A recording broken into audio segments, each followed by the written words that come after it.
reviendra plus tard sur Mission E.T. À la fin de la masterclass.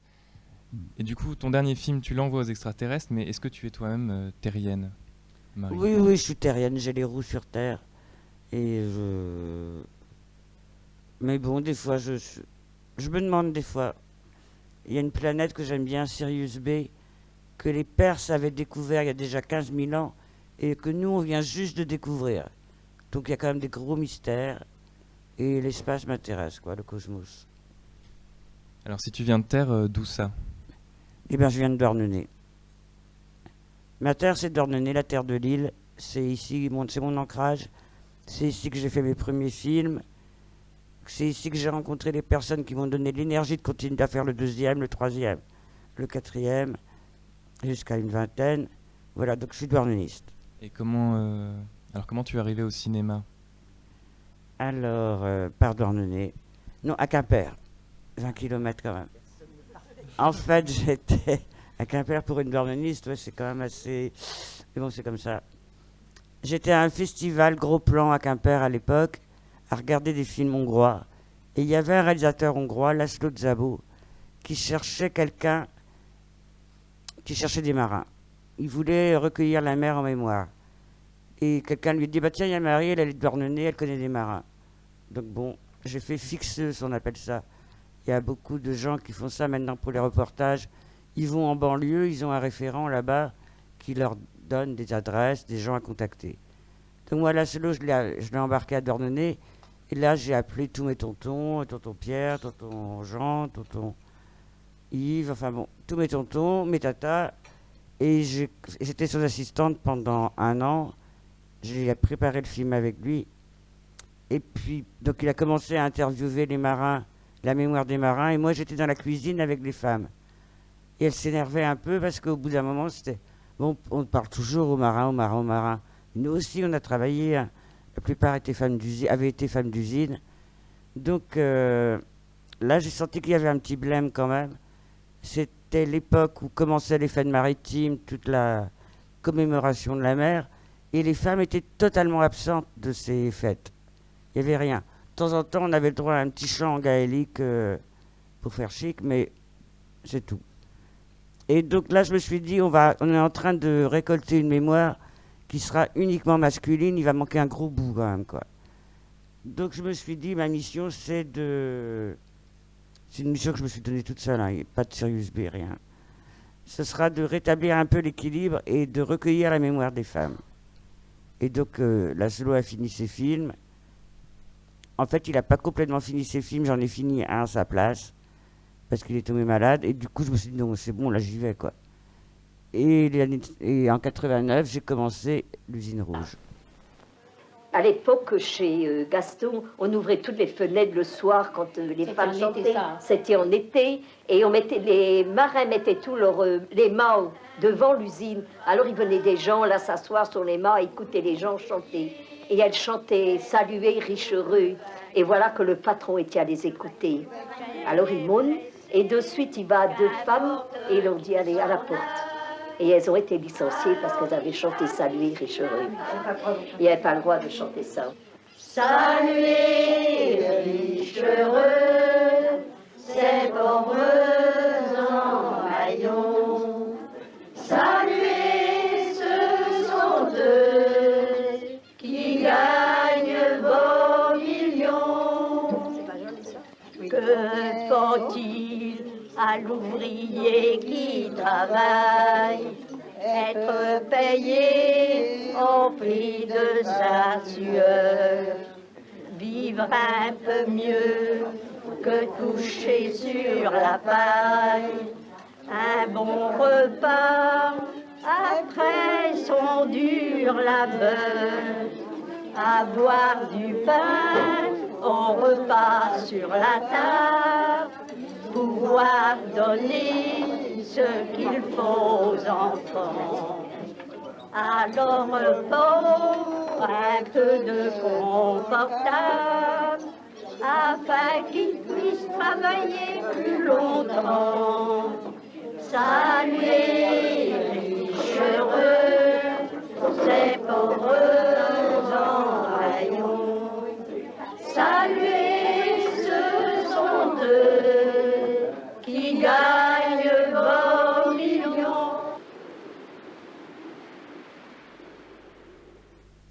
c'était tourné au Golven, une maison de retraite qui est à Tréboul. Et donc j'avais décidé de demander à ces femmes de me raconter leur vie d'ouvrière d'usine. Et elles sont parties à fond, quoi. Elles ont repris les slogans des grèves, elles ont joué le jeu, elles avaient envie de transmettre. Et tout d'un coup, la chanson a démarré et on était là. On a eu cette chance immense. Faire des films, c'est ça, c'est être là au bon moment, quoi. Alors des fois, on rate le truc.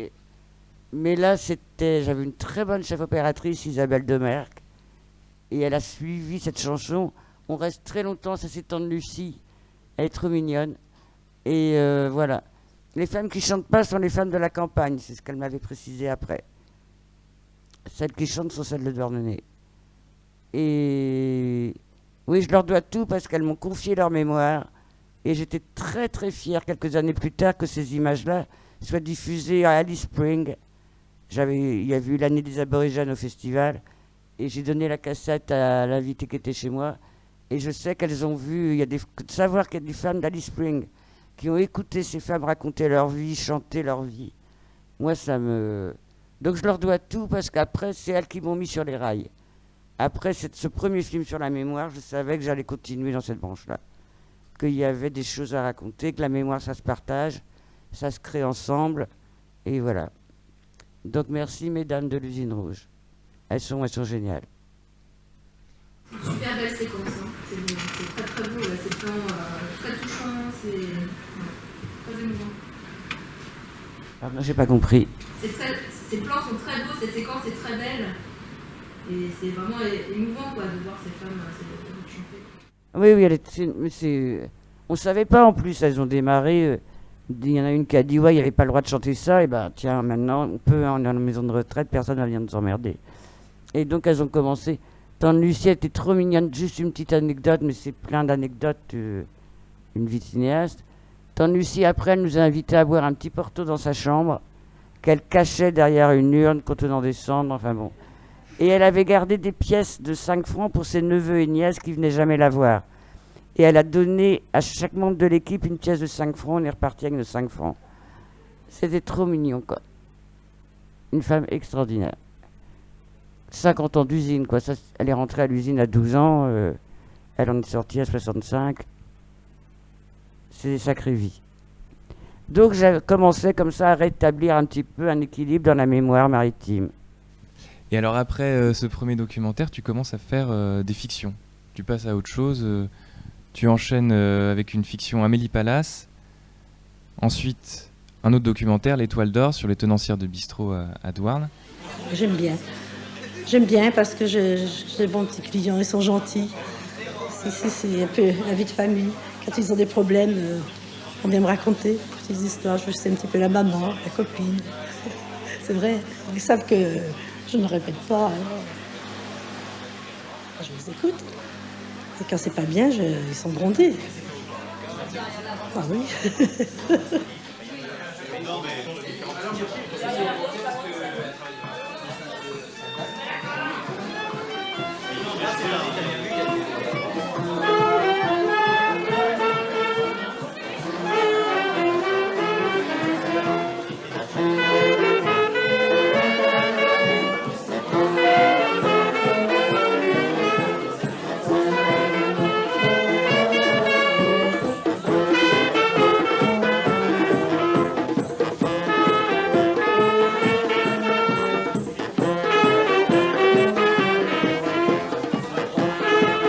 Ensuite en NSDU, tourné à Douarnenez, puis un long documentaire, Bézédage des Bretons des Bretagnes, sur les nationalistes bretons, et enfin, à la fin des années 90, Monette, une fiction, 9 minutes, tournée à Marseille.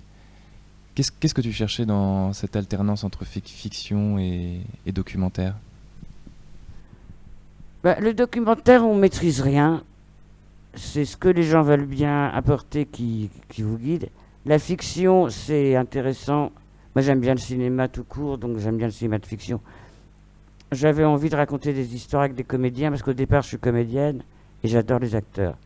Mais bon, pour moi, de toute façon, fiction, documentaire, tout ça, je m'en fiche un peu. Je fais des films. Donc, il y a de la dramaturgie dans les documentaires. Mais le travail de fiction, c'est surtout pour les acteurs que je l'ai commencé. Pour l'envie de travailler avec des comédiens, des comédiennes. Ouais. Parce que tu étais toi-même comédienne, c'est ça? Moi, avant j'étais comédienne au départ, je viens du théâtre. Mon rêve d'enfance, c'était le Capitaine Fracasse. J'ai à peu près réussi, donc je suis contente.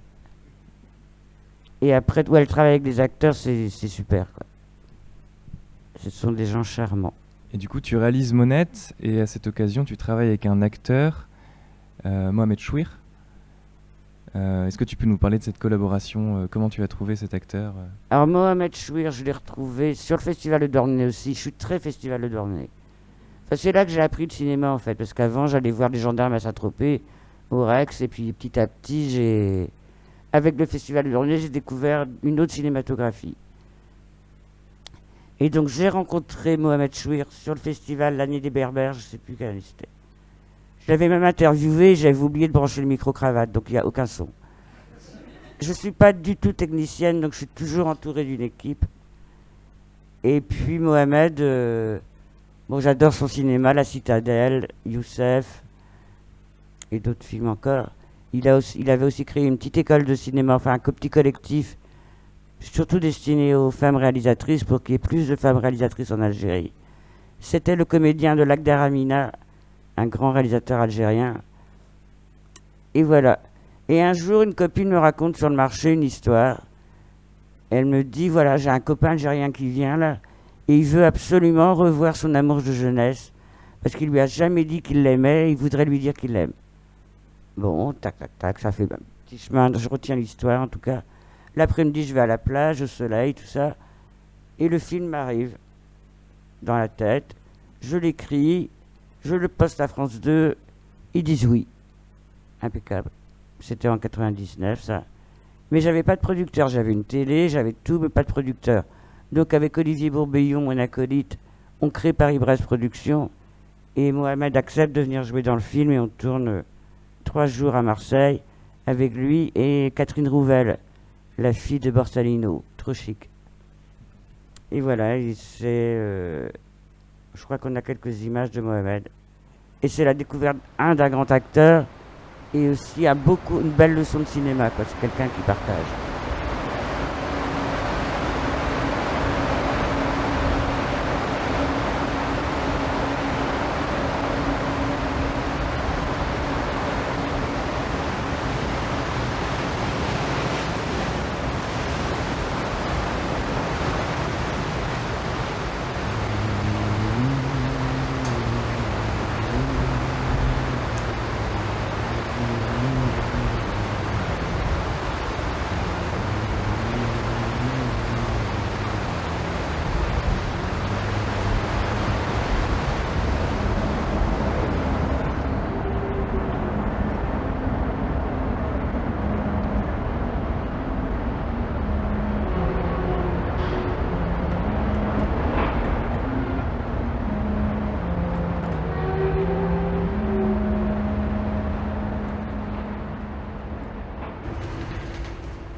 Et moi, quand je l'ai vu, on a tourné sur...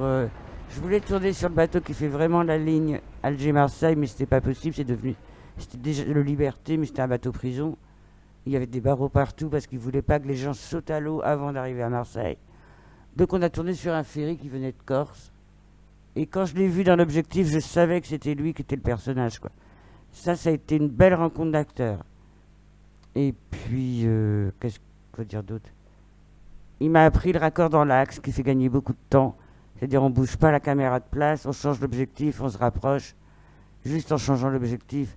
Il m'a fait gagner un temps fou. C'est un monsieur qui est très généreux et qui fait encore des films d'ailleurs. Donc voilà. Il y a aussi la mer que tu filmes dans cet extrait, on la voit, elle est quasiment dans tous tes films. Tous mes premiers films commencent avec un plan de la mer parce que pour moi tout vient de là. Notamment les sardines. En 2000, tu retournes à Douarnenez et tu fais les filles de la sardine. Ouais. En faisant l'usine rouge, je m'étais dit, bon, c'est bien de collecter la mémoire, mais qu'est-ce qui se passe aujourd'hui? Et puis je cherchais des archives pour l'usine rouge, j'en avais pas trouvé vraiment de femmes au travail. Il y avait des images, mais c'était des images publicitaires, donc un petit peu orientées quand même. Et je me dis, bon, maintenant mon boulot aussi à moi de réalisatrice du XXe siècle, enfin de la fin du XXe siècle, c'est d'enregistrer la mémoire d'aujourd'hui pour demain. Donc je fais les filles de la sardine, je vais chez Chancerelle et je leur dis voilà, moi je veux rester dans l'usine quelque temps et voir le travail, comment on travaille la sardine aujourd'hui. Et puis je rencontre des femmes de 2000 et elles me racontent, je leur montre l'usine rouge parce qu'au début elles sont un peu réticentes. C'est pas toujours facile de convaincre les gens de vous parler, c'est normal. On raconte pas sa vie comme ça. C'est pas si simple. Je leur montre l'usine rouge et en voyant l'usine rouge, elles se disent ouais non, effectivement, si les vieilles elles ont fait, nous on peut le faire quoi. Donc du coup, elles acceptent et je passe à peu près. On a passé 10 jours dans l'usine au début. Le patron nous avait accordé 3 jours, il avait peur qu'on perturbe le travail. Il a vu que ça perturbait rien, que ça se passait bien avec les ouvrières. Et on est resté 10 jours en totale liberté dans l'usine à faire des plans. Et ça aussi, c'était une belle aventure. Ça, c'est l'usine rouge avant qu'elle soit détruite. Ouais. Elle est dans quasiment tous mes films jusqu'à sa destruction. J'ai même fait un film exprès le jour où ils l'ont détruite. Bon, maintenant, il y a une dent creuse. Ce serait bien de faire quelque chose quand même, je sais pas. Alors comment on prépare un documentaire comme Les filles de la sardine? Eh ben, le documentaire, c'est beaucoup de rencontres. C'est du temps passé avec les gens pour qu'il y ait cette confiance qui s'instaure entre vous et eux, pour qu'ils acceptent la caméra. Un documentaire, ça se fait par consentement mutuel, quoi. Si la personne en face de vous veut pas être filmée, c'est même pas la peine d'enclencher le bouton. Donc j'ai beaucoup travaillé avec elle. Enfin, on a beaucoup parlé ensemble. Je connaissais une fille dont sa tante est dans l'usine rouge aussi. Elles sont ouvrières d'usine de mère en fille depuis longtemps. Et par elle, elle m'a fait rencontrer ses copines. On est allé boire des coups, on a discuté. Beaucoup. Donc beaucoup de rencontres et beaucoup de discussions avant. Et après ça, du coup, de l'écriture pour préparer le tournage. Et après de l'écriture, parce qu'un documentaire, ça s'écrit autant qu'une fiction, même si on ne sait pas ce qui va se passer dans le réel, qu'il y a plus de surprises que dans une fiction, ça s'écrit, ouais. C'est illusoire de croire qu'on débarque avec une caméra comme ça et que ça y est, on va faire un film. Enfin, ça, pour moi en tout cas. Il y a des gens qui fonctionnent comme ça, ils prennent leur caméra, ils sortent de chez eux, ils font un film. Moi, je peux pas, donc je l'écris. Et Les filles de la sardine, c'était très écrit. Et cette écriture, c'était pratique aussi parce que tu savais, j'imagine, précisément ce que tu voulais filmer. Je savais ce que je voulais filmer, je savais comment je voulais le filmer. Je savais à peu près, quand on avait discuté, je retenais des choses de ce qu'elle me disait. Et je me disais, ça, je vais aller le rechercher quand on aura la caméra, quoi. Donc j'orientais la conversation vers ce qu'elle m'avait dit en préparation et je recueillais leurs paroles. J'aime bien le changement. Rester toujours assise, c'est pas franchement agréable. Rester toujours debout, ça l'est pas non plus. Donc le changement, le roulement d'un jour sur deux, l'équipage un jour aller en moitage, c'est bien. J'aime bien la sardine, mais j'aime bien le maquereau aussi. L'ambiance est différente de maquereau. À une époque, il n'y avait personne au bout, et puis comme le thon arrivait au bout, il n'y avait personne pour le retenir ou arrêter. Alors on s'est mis là, et puis on y est depuis. Et vous êtes tout le temps l'une à côté de l'autre alors? Ah oui. On prend des habitudes, on les garde. Ça a le mérite d'être clair au moins. Ah, s'il n'y avait pas de place, on ira ailleurs, hein, c'est pareil.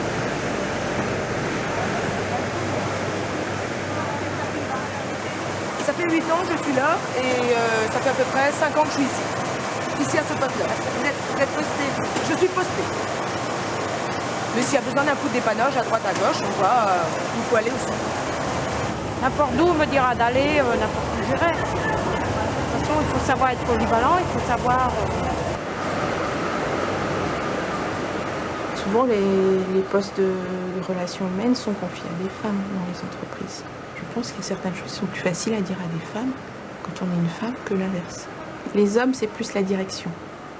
Une femme, c'est pas que ça veut pas dire que je fasse pas partie de la direction, mais ça veut dire que je suis peut-être une alternative. Donc je peux peut-être mieux comprendre ce qu'elles ont à me dire. Elles peuvent peut-être plus facilement me dire certaines choses ça serait plus difficile face à un homme. Enfin, ça c'est peut-être aussi personnel, hein, je sais pas. Et alors, ce que je trouve marquant, moi, dans Les filles de la sardine, c'est que les ouvrières sont vachement mises en valeur. Elles sont très belles, elles sont pas montrées dans un travail harassant. Comment est-ce que tu as voulu les filmer? Quelle intention tu avais avec la caméra? Moi, j'en avais marre d'entendre dire que les femmes d'usine étaient des pauvres femmes. J'avais assez entendu ça sur ma grand-mère et tout ça. J'ai jamais trouvé que ma grand-mère était une pauvre femme. Donc, du coup, je voulais effectivement qu'elle soit filmée comme des femmes normales, déjà, et belles. C'était important pour moi. D'abord, on faisait le film en pellicule, alors qu'à l'époque, déjà, la pellicule disparaissait et on faisait plutôt de la vidéo. Et moi, j'aime bien la matière pellicule. Il y a une vie dans la pellicule qui est plus froide en vidéo. Donc, je les ai filmés, on les a bien cadrés. Enfin, cadrés, c'est pas qu'on les a mis en place, toi tu te mets là, gna gna gna. C'est qu'on a fait des beaux cadres, on a essayé de soigner, on a vraiment soigné l'image. C'était pas facile parce qu'on était très peu nombreux. C'était aussi une chef opératrice, Catherine Pujol, qui connaissait pas du tout ce monde-là, qui avait du mal à supporter l'odeur dans l'usine, donc entre deux prises, elle allait vomir dehors. C'était, voilà. Mais j'avais ce désir qu'on arrête de dire que c'est des pauvres femmes, donc de les filmer dans leur beauté aussi. J'ai pas choisi les plus belles dans l'usine, j'avais pas ce genre de critères, mais en tout cas, le plus vrai possible, pour moi, c'est ça la beauté. La vérité avant la beauté. Et c'est un film qu'on pourra voir cet après-midi Oui, cet après-midi à Saint-Blaise. À Saint-Blaise. Et quand tu disais ce choix, c'est quand même l'affirmation aussi de ce que tu es, d'arriver devant des chaînes et de pouvoir dire, moi, Mordicus, je le ferai en pellicule, parce que je veux valoriser ces femmes, quitte à travailler avec peut-être moins de matière que ce qu'on peut trouver habituellement en documentaire. C'est un film, je crois, que tu as fait avec 7 heures de... Moi, je travaillais pas encore avec Marie à l'époque, mais c'est un film que j'aime beaucoup et que je vous conseille de voir... cet après-midi, et tu as pu le faire avec 7 heures de rush en défendant ce choix de pouvoir à la télévision faire un film en pellicule. Et quand tu as quelque chose en tête, Marie-Elia, tu vas jusqu'au bout. J'essaye d'aller jusqu'au bout. Oui, à France 3 par exemple, ils n'en voulaient pas parce que j'avais 50 boîtes de pellicules. Une boîte c'est 10 minutes et un seul magasin en plus, donc on a jonglé. Mais c'est vrai qu'ils voulaient que je le fasse en vidéo parce que pour eux, au-dessous de 30 heures de rush, on ne fait pas un film. Moi, je pense qu'avec 30 heures de rush, n'importe qui peut faire un film. Donc, j'ai dit, non, moi, c'est pellicule, pellicule, pellicule. Donc, ils n'ont pas voulu le coproduire.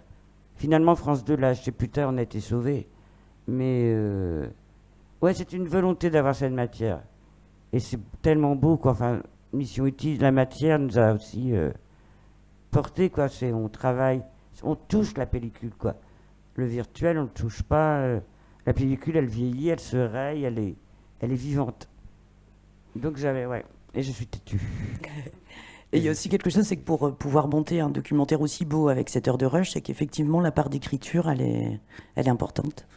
Elle est importante. Je savais que je faisais toute la chaîne avec des plans en accéléré, donc j'en ai pas fait 500 000. J'en ai fait peut-être... j'ai fait une vingtaine de plans, là où avec une caméra vidéo, j'en aurais sûrement fait 50. Et avec une vingtaine, c'est suffisant. Donc on gaspille beaucoup d'énergie avec la vidéo. On croit qu'on capte le réel, mais le réel, il nous échappe de toute façon. On croit ou alors on n'a qu'à prendre des caméras de surveillance, quoi. Et faire un film avec les caméras de surveillance. Donc non, moi je choisis mes plans. C'était un film très cadré, très...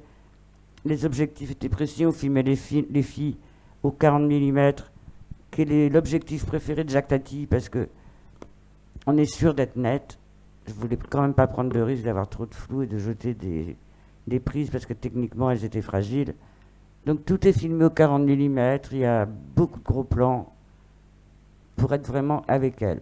Et j'ai bossé dans l'usine un petit peu avant, une semaine, parce qu'elle me parlait des rythmes, elle me parlait de la fatigue, du bruit, tout ça. Et ça reste abstrait quand on est à l'extérieur de l'usine. Donc j'ai fait une petite semaine de boulot, j'ai vite compris qu'étriper de la sardine toute la journée, c'était pas ma vocation. Enfin, étriper ça allait encore, mais les mettre en boîte, où il faut les mettre tête bêche, là, ça j'y arrivais pas, j'étais complètement 10 quelque chose. Donc elle se moquait de moi, mais alors... c'était rigolo. Vous êtes bien entendu avec les ouvrières?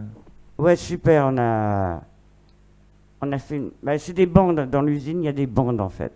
Elles sont par groupe d'une dizaine, et la salle de pause, c'est chacune son tour, chaque bande a son espace. Et moi j'avais ma bande, grâce à Valérie qui est dans le film, qui est le fil rouge un peu de toute l'histoire, avec ses copines, j'avais ma bande. Elles m'ont intégré dans leur groupe, donc ça veut dire le soir, aller prendre l'apéro au Flimio, enfin le vendredi soir. Parce que je vous déconseille de prendre une mine avant d'aller bosser à l'usine. Hein. Ça le fait pas, j'ai fait une fois, pas deux. Et donc on s'est vu en dehors de l'usine aussi. J'ai vu comment elles vivaient, leur maison, leurs enfants, leur mari. Et j'étais content parce qu'à la projection, leur mari leur ont dit « Ah, t'es belle !» Alors elle venait me voir. « Oh, ça fait 10 ans qu'il m'a pas dit ça, quoi. » Déjà, c'était bien. Alors cet après-midi, on va voir aussi Les Princesses de la Piste. C'est un court-métrage de fiction qui est lié aux filles de la Sardine, c'est ça? Il est lié parce qu'effectivement, dans le documentaire, il y a aussi des choses qu'on ne peut pas montrer, qui sont trop intimes et où ça mettrait les gens quelque part. Parce que nous, on fait un film et après on s'en va, on les laisse avec le film. Et il y a des choses qu'on ne peut pas dire. Et la fiction permet de dire ces choses-là. En l'occurrence, il n'y a pas de grand secret. Mais c'est vrai qu'on avait tiré des grosses pistes. Et je ne pouvais pas le mettre dans le documentaire parce que c'était... D'abord, c'est difficile à filmer dans le réel. Donc j'ai reconstitué une piste un peu en pensant à elle, en tout cas. Alors comment tu as écrit Les Princesses de la Piste, c'est une nouvelle au départ, très vivante. Comment est-ce que tu l'as écrite, cette nouvelle? C'est Gérard Hall qui m'avait demandé d'écrire une nouvelle pour... C'est les éditions Baleine. Brest, l'encre noire. Il prenait des villes et il demandait des nouvelles. Donc c'était une nouvelle au départ qui devait être très sombre. Finalement, ça s'est terminé en comédie. Mais cela dit, quand on se demande de quoi on rit, c'est pas si drôle. Mais voilà, donc j'ai écrit une nouvelle en me disant j'en ferai jamais un film. Et puis finalement, France 2, qui avait beaucoup aimé Monette et tout ça, m'a dit écoute, si tu veux faire un autre film, on finance. Ah tiens, donne. Donc j'ai fait Les Princesses de la Piste, comme ça. J'ai adapté la nouvelle. Après j'ai proposé à Olivier, qui est réalisateur aussi, Bourveillon, de la faire parce que moi je ne me voyais pas reconstituer des bistrots, faire 15 décors. C'était trop lourd. Et finalement, on est parti en piste pendant 3 jours et 3 nuits. Et on a filmé ce qui se passait avec les comédiennes. Tu avais le souhait de le tourner même en une journée, en unité de temps, enfin une soirée, une nuit. Une seule piste et tourner toute seule avec ma petite caméra. Mais c'était non. À un moment, il faut quand même se calmer un peu. Et puis j'aime bien le travail d'équipe. Donc on est parti à 4, plus les 3 comédiens, on est parti en piste. Oh la vache, il est à peine 7 heures, je suis cramée. Oh, vous devriez essayer, c'est bon.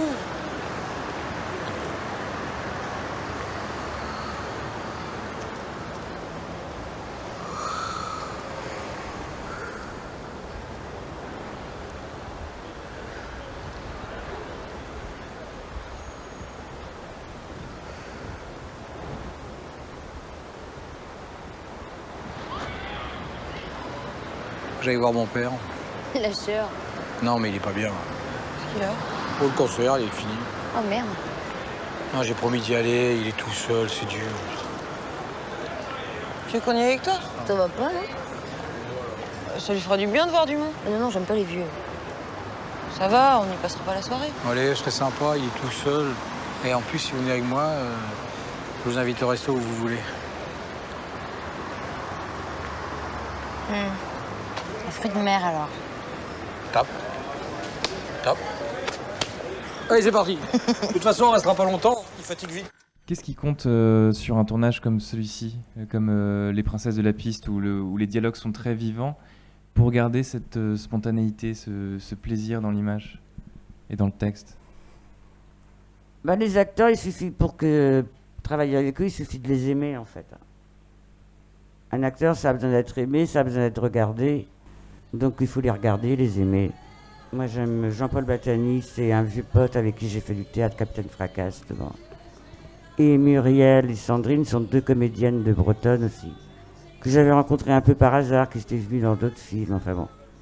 Et on s'est... C'est le travail avec eux qui m'a plu beaucoup.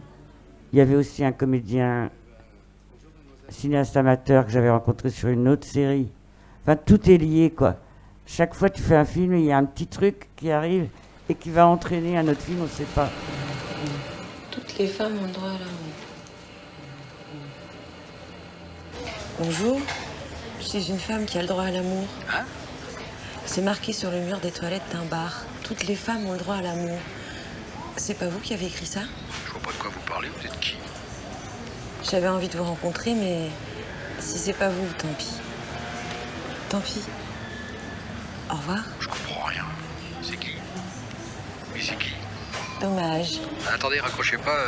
Vous appelez pour qu'on se voit? Bah oui. Aujourd'hui, maintenant? Oui. À 5h au cours d'Ajo, ça vous ira? Comment je vous reconnais? Bah, je suis châtain et j'aurai un pantalon beige. Et vous? À tout à l'heure. Oh, le naze. Je suis châtain, j'aurai un pantalon beige. On y va? Quoi, tu veux voir ce mec? Bah oui. Je veux voir la tête qu'il a. Mais ça va pas, non, t'es complètement folle. On n'a rien à faire, de toute façon. Non, mais j'ai pas envie d'aller, moi. On pourrait se louer un film? Bah ouais, tu peux aussi acheter un chien. Eh, mais tu vas où, là? Attends, après, c'est moi qui décide ce qu'on fait, hein. Ça, c'est Katia et Céline la Blonde. Ouais, c'était... Muriel Rioux, Sandrine Modenès. Elles sont extraordinaires. Et nous, c'est sur ce film qu'on a commencé à travailler. Qu'on a commencé à travailler ensemble. Alors, précisément, comment est-ce que tu as rencontré ces 2 comédiennes là qu'on voit à l'image? Alors, elles sont rentrées dans un vidéomaton. C'était un film Traces de futur, où je recueillais les rêves des habitants de la ville de Douarnenez. Mais comme je voulais pas faire un film qui serait que de têtes parlantes, j'avais inventé un dispositif. C'était comme un photomaton, mais à la place d'un appareil photo, c'était une caméra, et les gens rentraient dedans quand ils voulaient, ils déclenchaient quand ils voulaient, et ils racontaient un rêve, une utopie pour Douarnenez. Ou pas forcément que pour Douarnenez, une utopie en général. Donc le vidéomaton a circulé dans la ville pendant 3 mois, et les gens sont venus, on le mettait quand il y avait des fêtes, il a été à la mairie, on l'a fait circuler dans les écoles, au lycée, et elles sont toutes les 2 rentrées dedans un jour. Je les connaissais pas, et puis après, quand j'ai visionné les rêves, c'était marrant. J'ai retenu celui de Sandrine dans le montage final. Muriel, c'était à une autre occasion encore, dans un festival. Et voilà, une fois rencontrés les 2, c'était parti pour un duo infernal.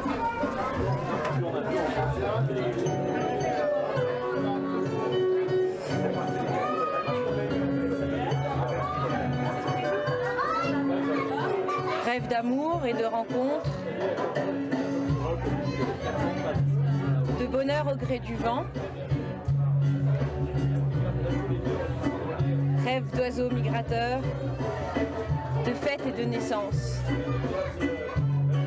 poussière.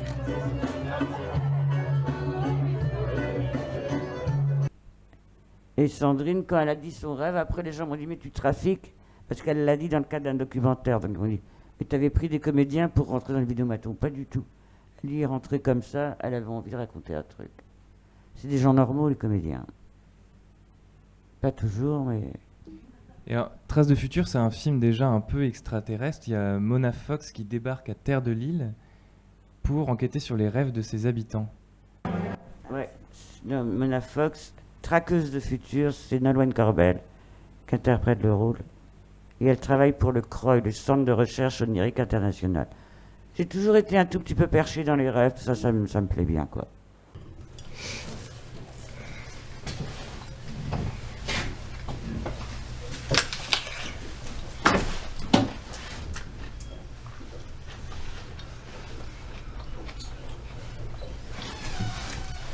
J'ai rencontré des enfants fantômes.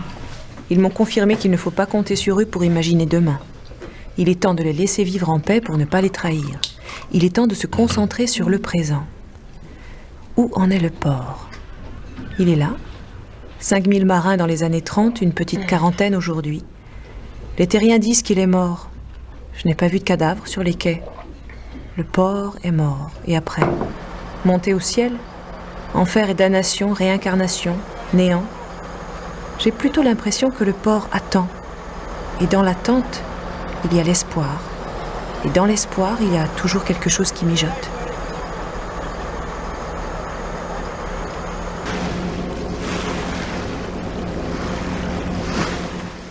Une dystopie un peu, un film de science-fiction. C'est un documentaire d'anticipation, ouais. C'est très rare.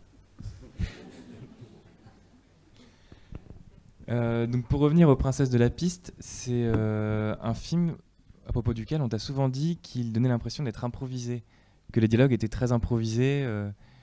Comment tu réagis à ça? Ah ben bien, ça veut dire que c'est à peu près naturel, donc que les comédiens sont bons. Mais en fait, c'était écrit, très écrit. Pareil, les dialogues sont écrits. La seule chose, c'est de laisser à l'intérieur du cadre. Moi, je fais des cadres très précis. Pour le coup, là, c'est du cadrage. Vraiment, je visse un peu de partout la façon de travailler. Et après, à l'intérieur, les gens sont libres de faire ce qu'ils veulent. Mais je pose des bases assez solides, à dire qu'ils doivent savoir leur texte. Après, ils changeront les phrases s'ils veulent, mais on peut changer les phrases si on est à l'aise avec le texte de départ. On peut le transformer. On peut dire des alexandrins si on a appris à dire des alexandrins. Ça s'improvise pas, quoi. Donc on peut jouer si on a appris à jouer. Ça s'improvise pas complètement non plus. Sauf quelques exceptions comme Jean Pencalette, qui sont des acteurs nés. Ça, c'est autre chose. Mais là, c'était toujours... c'est le texte qui est dans le scénario. Plus, j'aime bien ne pas dire couper, laisser la vie continuer à se faire. J'ai beaucoup de mal à dire couper. Coupez-moi si je bavarde trop, d'ailleurs. Donc, c'était... Ça a été coupé, ouais. Ces dialogues-là, tu les avais écrits, je me souviens, pour convaincre des commissions, en fait, pour exposer un petit peu le sujet. J'ai l'impression, enfin Marie, dans ton travail, c'est aussi tu fais travailler des comédiens parce que tu les aimes. Le réel nourrit la fiction nourrit le réel, et qu'il y a quelque chose, je pense que c'est un peu comme un esprit de famille, quoi. Moi, on s'est rencontrés sur ce film, sur les Princesses de la Piste. On s'est rencontrés sur un mode amical. Quand tu montais Traces de Futur, enfin, on échangeait. Moi, je montais un documentaire à côté. Toi, tu travaillais avec ton monteur qui faisait vraiment du documentaire. Il y avait beaucoup d'effets spéciaux, donc il avait beaucoup de temps de calcul, le monteur. Et nous, on se retrouvait à la pause, on buvait des coups, et on s'est rencontrés comme ça sur un mode très amical. Et Marie me dit, t'es de Douarnenez, toi aussi, t'as dû faire des pistes. Et on en a fait ensemble. Et elle me dit, faisons ce film ensemble, cette fiction. Et moi, je travaillais sur Paris, sur des fois des fictions un peu plus lourdes, avec des enjeux financiers, de la pression. Et quand je suis arrivée à Douarnenez pour monter Les Princesses de la Piste et travailler avec Marie, ça a été 4 mois de bonheur, hein, en fait, et parce qu'on était à la maison, dans ta maison de famille, on avait installé la salle de montage. Je sais pas si vous avez vu, si certains d'entre vous ont vu Microclimat la semaine dernière, mais c'est un grand repas de famille, et la salle de montage était installée sur cette table qui donnerait lieu à ce repas de famille. Et c'est assez jubilatoire de travailler dans cette notion de plaisir et de confiance, parce que du coup, ça permet plein de choses, ça rend les choses possibles, quoi. On n'a pas peur d'essayer, de se tromper, de prendre des mauvaises pistes. Et je pense que pour les comédiens, c'est la même chose, en fait. Tu les mets à l'aise, c'est très cadré. Marie laisse quand même un espace de liberté dans le jeu, mais en même temps, il y a quelque chose qui paraît tout à fait naturaliste. Et c'est un film où je pense que tout le monde s'est amusé et qui en plus a eu un sacré parcours en festival. Oui, c'est un film. On s'est bien amusé. Il y avait un chef-op, un ingé son, 3 comédiens, moi et une régisseuse, directrice de prod. Donc toute petite équipe. Le but pour garder l'esprit de la piste, on restait pas plus d'1 heure dans un décor, qu'on ait fini ou pas la séquence. Hop, au bout d'1 heure, on partait, on allait dans un autre bar. Comme ça, on gardait cet esprit d'aventure de la piste qui est d'errer de bar en bar à la recherche de quelque chose ou de quelqu'un, on ne sait pas trop. Mais l'esprit de famille, ouais, enfin, moi j'aime bien constituer. C'est vraiment mon rêve de départ, c'est le théâtre. Et c'est vraiment le Capitaine Fracasse. Cette notion de troupe, de petits groupes qu'on constitue et où on va ensemble faire une aventure, créer un rêve, le réaliser. Donc avec ce film-là, j'ai vraiment eu ça, ouais. Et c'était un plaisir, c'était vraiment éprouvant parce que c'est 3 jours, 3 nuits, ça va très très vite. 2 projecteurs pour éclairer en pleine nuit tout un pont, c'est pas assez. Mais bon, ça s'est fait petit à petit et dans la confiance. Et qu'est-ce qu'on s'est marré. Elles n'ont pas bu une goutte d'alcool quand même pendant le film, je précise. Ce qui n'est pas notre cas au montage. C'était pas le cas au montage. À chaque fois, on était contente. On finissait une séquence, bulle. On buvait du champagne, jamais bu autant de champagne. Tous les jours, on buvait du champagne. Et on avait trouvé un plan pas cher au Carrefour City. Enfin, aujourd'hui, c'est Carrefour City. Et on était contente. Oui. On avait du goût. Hop, allez, bulle. En plus, ma sœur avait eu une petite fille, donc on fêtait aussi l'arrivée de l'enfant dans la maison familiale. Donc on la gardait pendant le montage, elle, le chat sur l'ordinateur. Enfin, c'était assez folklore, mais c'est un très très beau souvenir et le début d'une très belle collaboration. Ouais. Donc voilà. Et alors, sur le tournage, il y avait aussi un des comédiens des princesses, c'est Pierre Guérin, qui joue le père de Battani dans le film. Est-ce que tu peux nous parler de ce comédien qui n'est pas que ça, en fait? Alors, Pierre Guérin, c'est un cinéaste amateur de Rennes. Enfin, il est décédé maintenant. Et un super cinéaste amateur qui s'était inventé un personnage un peu à la Buster Keaton. Et je l'ai rencontré dans le cadre d'une série Bobine d'amateurs, donc des portraits de cinéastes amateurs déposant à la Cinémathèque de Bretagne. Et comme je cherchais à faire une petite famille comme ça, j'avais pas vraiment en tête de comédien de cet âge-là, d'à peu près 70 ans. Et j'ai pensé à lui parce qu'il jouait dans ses films. Et je le trouvais vachement bien dans ses films à lui. Et il a accepté de venir avec plaisir. Il m'a appris plein de choses aussi, lui. Il est trop mignon.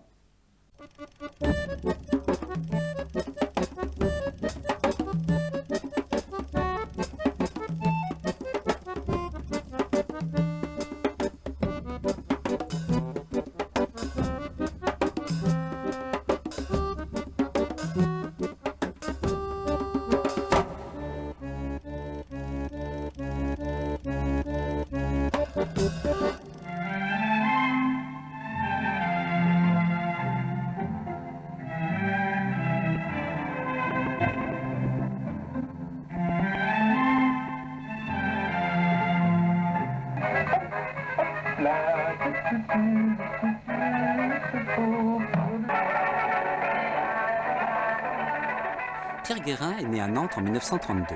Depuis toujours, c'est un rigolo, avec son physique qui hésite entre Buster Keaton et Pierre Etex.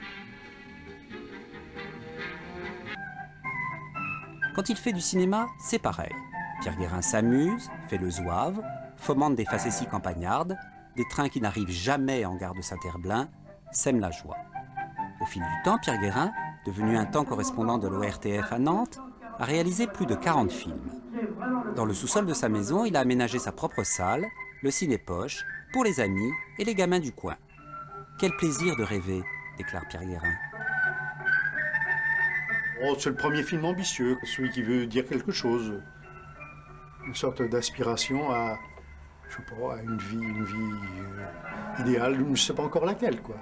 Je m'interroge même en faisant le film, je ne sais pas ce que je vais devenir.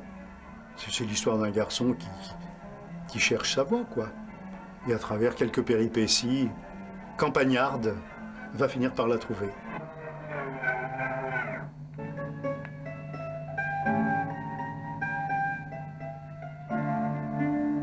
Alors là, j'ai eu beaucoup de mal à tourner cette scène-là, parce qu'il y avait des chants contre chants et je n'avais pas encore complètement compris le chant contre chant à ce moment-là. Ce qui fait que j'ai dû tourner 2 fois cette scène-là.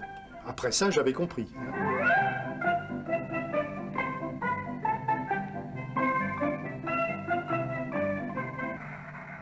Eh bien, je dois te dire que moi non plus, à l'époque, je ne savais pas ce que c'était un chant contre chant. Enfin, je ne savais pas comment les faire. Donc, je m'en sortais en faisant toujours des subjectifs. Les gens se regardaient dans les yeux. Et Pierre Guérin m'a appris à faire un chant contre chant. Et quand il est venu jouer dans le film, il y avait une scène où justement il devait regarder son fils, il y avait un échange de regards. Et il m'a dit, mais Marie, tu dépasses la ligne des 180 degrés, ils vont pas se regarder. Ah, bon. Et il m'a appris tranquillement comment ça se faisait. Donc on peut apprendre beaucoup des cinéastes amateurs. De toute façon, on apprend en général beaucoup en regardant les films des autres. Et on pense souvent, enfin hier, je repense au débat sur Mission ici, où j'avais l'impression aussi que dans l'esprit des gens, quand on dit cinéma amateur, ça se réduit aux films de famille en fait. Mais il y a quand même vraiment plein de cinéastes amateurs qui ont fait de la fiction, qui mettent vraiment en scène et qui s'inspirent aussi des cinéastes entre guillemets professionnels. Ouais, c'est des cinéastes. Le cinéma amateur, c'est tout un monde. Il y avait des revues, il y avait des clubs. Donc il y avait des revues techniques où ils apprenaient aussi très précises, quoi. Il y a des très très bons cinéastes, tout court. Et puis ils sont amateurs parce que c'est pas leur boulot, ils gagnent pas leur vie avec ça, mais il y a des vrais cinéastes. C'est pas que effectivement les films de famille. Il y en a qui font beaucoup de fiction. Pierre Guérin, il a fait que de la fiction. Il n'a pas fait de documentaire. Il a fait que de la fiction avec son personnage, comme ça. Il y a un film où il a reconstitué toute une vieille gare, quoi. Par contre, ils osent, ils ont pas peur d'y aller, quoi. C'est ça qui te plaît dans le cinéma amateur? Oui, ce qui me plaît, c'est qu'ils sont libres. Ils prennent un sujet, ils vont dedans. Un jour il pleut, ben c'est pas grave, on sort quand même la caméra, on y va. Ils attendent pas, ils sont pas dépendants des télés, des subventions et tout ça. Bon, la plupart des cinéastes amateurs, pas Pierre Guérin, mais disons que jusqu'aux années 50, sont quand même issus plutôt de la bourgeoisie et de milieux aisés. Le matériel est cher. Après, ça se démocratise avec l'arrivée du Super 8, les Kodachrome, Kodacolor, tout ça.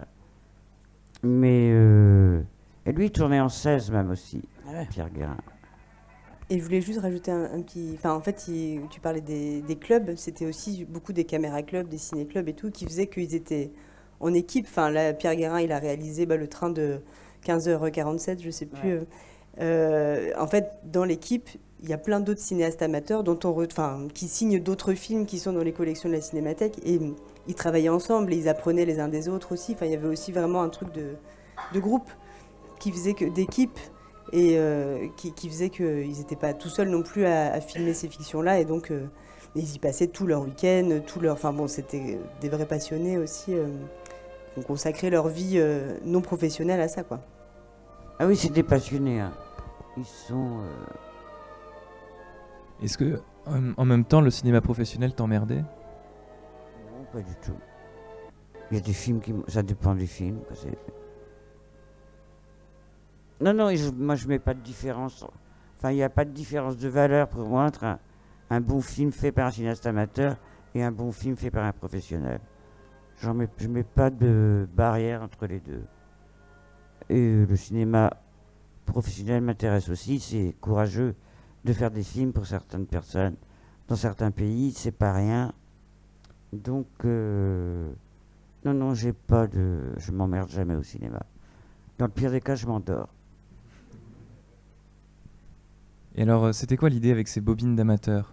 Est-ce que tu peux nous en parler? C'était un hommage au cinéma amateur, faire découvrir le fond de la Cinémathèque. Donc déjà le même désir que pour Mission E.T. C'est pour ça qu'au départ aussi on a demandé à Gérard Lefort, critique à Libération, critique de cinéma. Il a regardé les films de tous les cinéastes amateurs qu'on avait choisis. Et il a essayé vraiment d'avoir un vrai regard de critique sur leur cinéma. Et ça aussi c'était une façon de...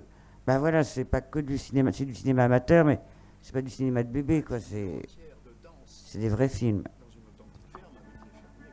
Et ça, c'est une série que tu avais commencé en 2004. Ouais. Et du coup, dans Les Princesses, tu proposes à Pierre Guérin de jouer le rôle du père. Voilà, on a tourné... Tu continues à... Bobine d'amateur au mois de mai. Et au mois de juin, on a tourné Les Princesses. Et je me suis... Donc là, c'était encore tout frais dans ma petite tête. Je me suis dit, mais voilà, Pierre Guérin pourrait très bien jouer le père. Ça n'a pas été simple, hein, mais... Non, c'est jamais simple de diriger un autre cinéaste. Cinéaste, acteur de surcroît, comme toi. Il avait des idées bien précises. c'est pas comme ça que j'aurais fait ça. Bah oui, mais toi, t'aurais pas fait ça comme ça, et moi, je fais ça comme ça. Donc c'était... Mais il était content, il est venu voir le film, il était très content à Rennes. Et tous les regards étaient faux, effectivement. Il m'a dit, tu vois, je t'ai dit 180 degrés. Et il m'a réexpliqué, j'ai compris. Mais dans Microclimat, t'avais rectifié le tir. Ah ouais, ça y est, après j'avais... Dans Les Princesses, c'est vrai que des fois, il y avait des petits problèmes de... Mais du coup, de ça raccord, m'arrangeait, ils ne se grave. regardent pas. Ils voudraient se voir, mais... Et en fait, en faisant une erreur technique, ça donne que le père et le fils, c'est comme s'ils se fuyaient du regard, quoi. Donc c'est pas si mal. Oui. Des fois, il y a des erreurs...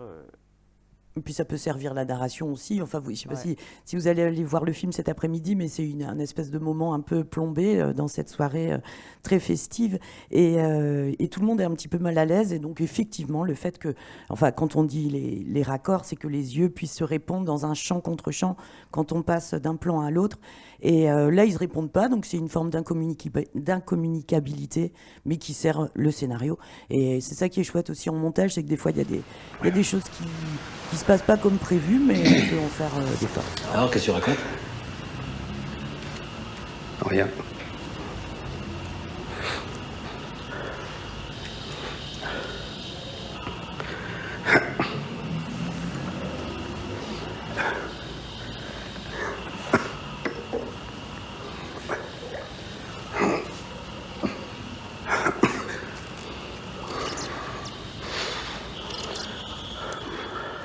C'est une autre étape d'écriture, le montage. Moi, il y a 2 étapes que j'aime dans un film, c'est vraiment l'écriture. Enfin, déjà rêver le film sur mon canapé, et après l'écrire. Le tournage, c'est pas le moment que je préfère, parce qu'il y a beaucoup de contraintes. On voulait qu'il y ait du soleil, il pleut, on voulait... Donc bon, petit à petit, j'ai appris à m'assouplir et à faire avec ce que la nature me proposait. Et le montage, où on peut réécrire, où on découvre le sous-texte qu'il y avait dans le scénario, qu'on ne s'était même pas rendu compte. Et on réécrire avec Emmanuel, c'est un plaisir, chaque matin. Ah ouais. Ensuite, après Les Princesses, vous travaillez ensemble sur Microclimat. Et dans Microclimat, c'est la fête d'anniversaire de Juliette, la fille de la famille. Et pour toute l'occasion, tout le monde est réuni et on lui offre une caméra. Et donc, dans le film, il y a des rushs, enfin, il y a même des montages de cinéma amateur. D'où est venue l'idée de donner une caméra à une comédienne comme ça et de l'intégrer dans le film? Eh bien, un repas, c'est figé, quoi. J'avais 7 personnes autour d'une table.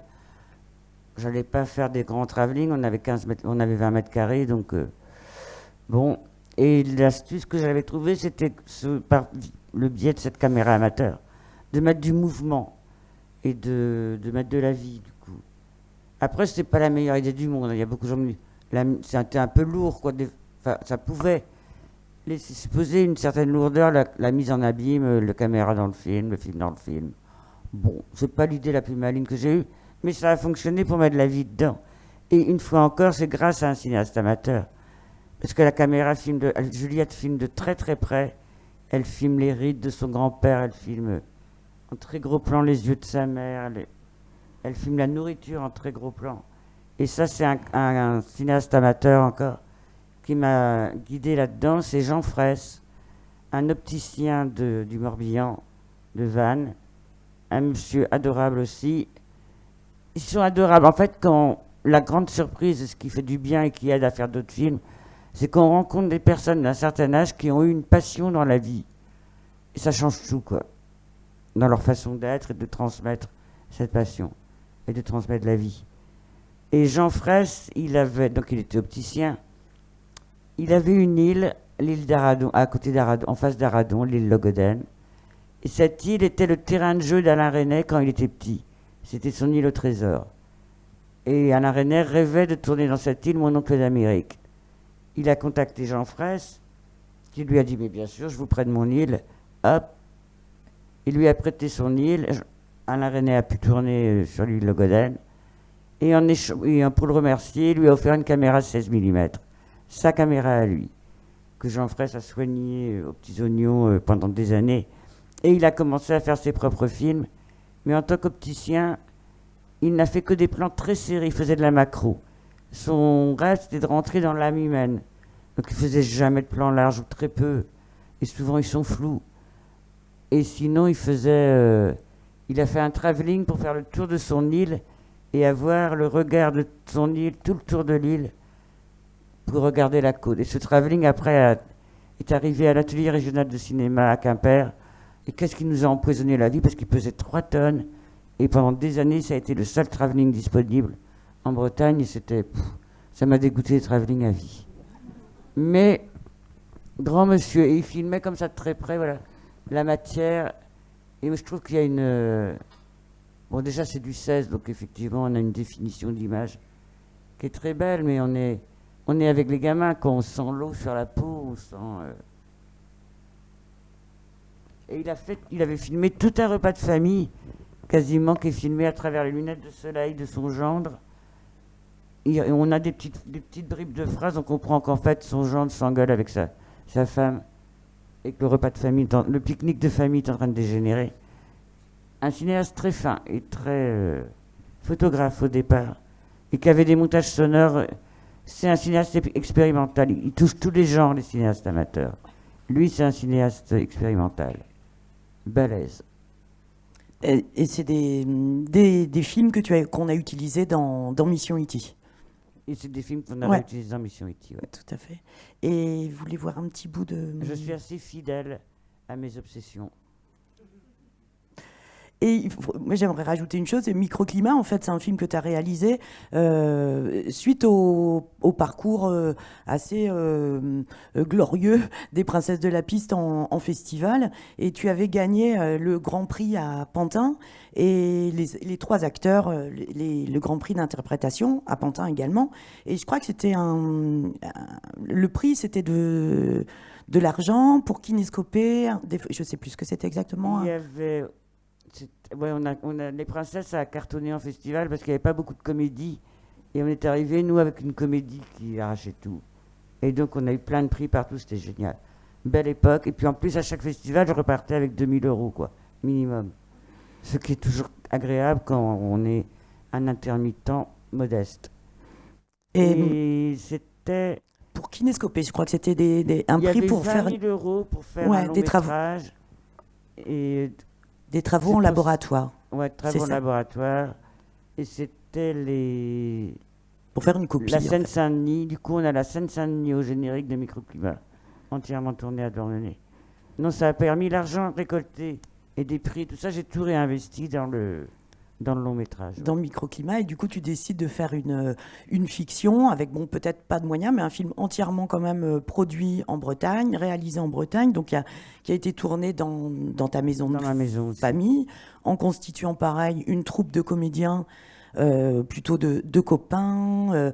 Tu as notamment pris aussi mon père comme acteur pour faire le grand-père qui venait nous voir pendant le montage des Princesses de la Piste, nous amener des crevettes. Et du coup, il se disait, ah bah tiens, il est cinéaste amateur aussi, je vais le prendre comme acteur. Et de te dire, tu peux tourner en 3 semaines avec une toute petite économie, une équipe technique aussi d'amis, souvent Douarnenez, je pense à Thierry Salver, Marine Blanquen, André Louarn. Et Élodie Sonnefro, enfin bon, il y avait pas mal de gens, et de se dire, bah voilà, j'ai 3 semaines et je tourne ce film à la maison, et on l'a monté ensuite à Douarnenez, pas dans ta maison, parce que là, ça faisait beaucoup d'être dans le décor et tout, mais aux Affaires Maritimes, qui était à l'époque une friche artistique, où Thierry Salver nous avait prêté son bureau.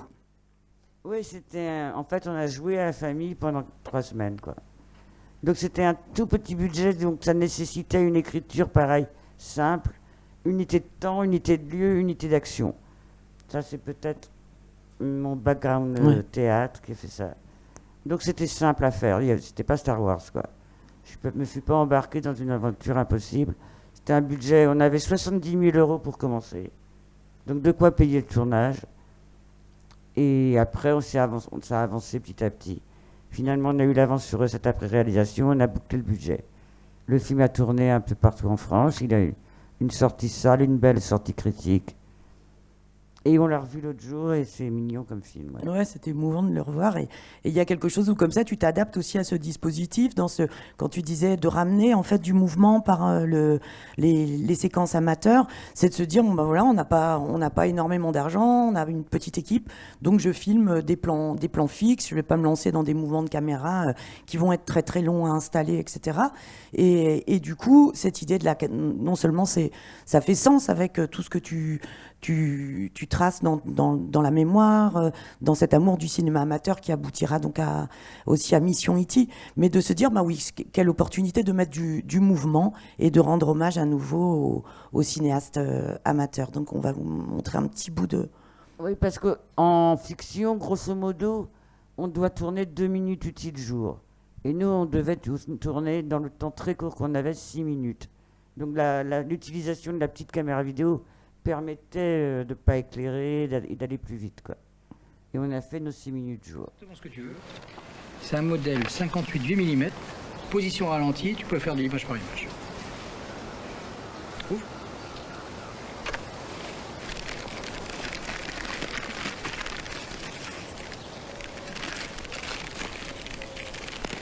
Moi, je sais ce que c'est.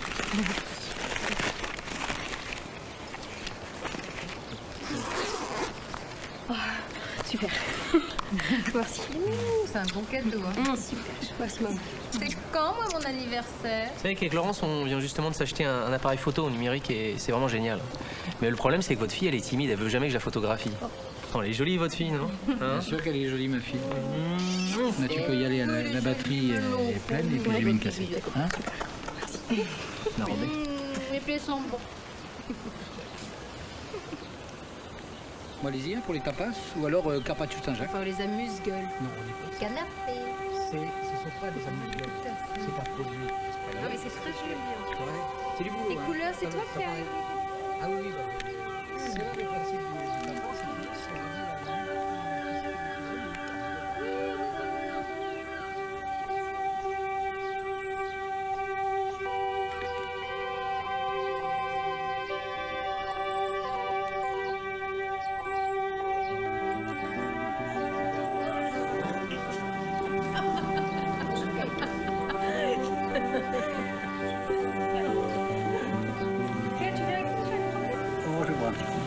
Coucou, papy.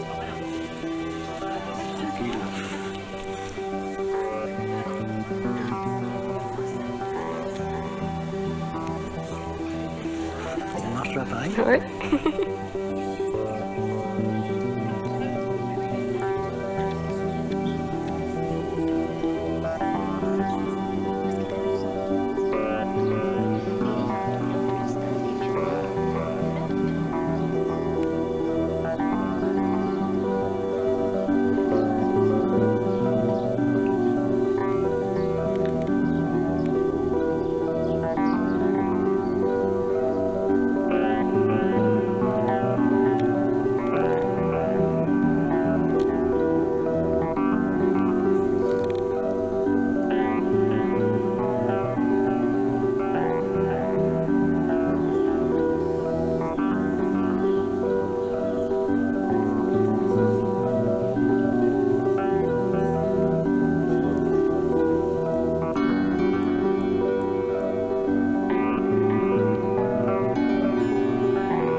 C'était la chef opératrice, Lena Rouxel, qui devait faire aussi les images amateurs, mais elle était trop professionnelle. Donc il n'y avait pas cette maladresse, c'était trop bien fait. Donc c'est vraiment la comédienne qui a fait toutes les images amateurs. Et oui, là c'était figé après la table. Voilà, donc après c'était du mouvement, quoi. Des plans très fixes. Et moi je me souviens que c'est une séquence que tu avais montée toi-même, ça, les séquences amateurs, je les ai montées moi-même, voilà. parce que je suis une monteuse amateur. C'est ça. Et moi, je me suis dit, comme c'est, enfin, en général, quand on est monteur, l'important, c'est déjà de comprendre le désir du réalisateur et de pouvoir le comprendre pour pouvoir monter le film qu'il a vraiment dans la tête. Donc, moi, je me suis dit, ok, Marie, elle a monté les séquences d'amateurs. Moi, j'ai pas de problème. Je les intègre dans le montage, quoi. Et ça m'aiguille aussi pour monter la suite des séquences. Et je me rappelle que t'avais monté tout le début, et après, on avait ramené un petit peu de dramaturgie parce que je sais pas si vous avez repéré, mais dans cet extrait, il y a quand même un fantôme qui apparaît. Puis Marie, elle travaille quand même beaucoup avec les fantômes. Dans la narration du film, c'est le frère, en fait. C'est le frère disparu. C'est le frère Juliette, disparu. sa sœur, continue à Voilà. voir dans le jardin. Il y a plein de fantômes dans mon jardin. Et du coup, t'avais monté, je me souviens, tous ces petits moments. Ça, c'est donc le grand-père, qui est mon père en l'occurrence. Et t'avais monté tout ça. Et moi, je me souviens que j'avais ramené le moment, le frère un peu, le narcissique paradisiaque.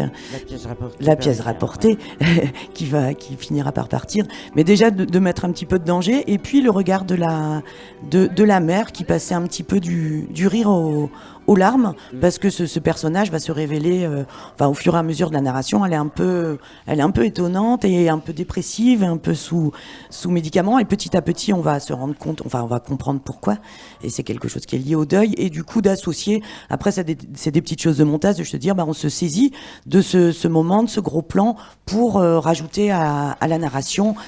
Salut mon frère, belle journée, je suis très gâtée. Tout le monde est resté très propre, comme aurait dit mamie. Vous nous manquez tous. C'est même pas la peine de le dire.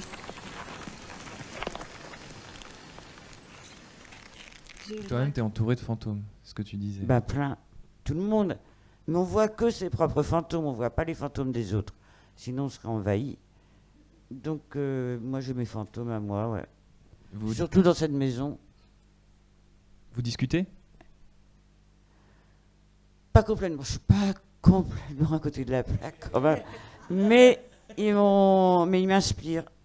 Là, on a retrouvé avec ma sœur des photos de mon grand-père, mon arrière-grand-père et arrière-grand-mère, tout ça. Et ils continuent c'est eux qui me portent, quoi, quelque part. En fait, c'est au nom de tous les miens que je fais ce que je fais, de ce travail de mémoire.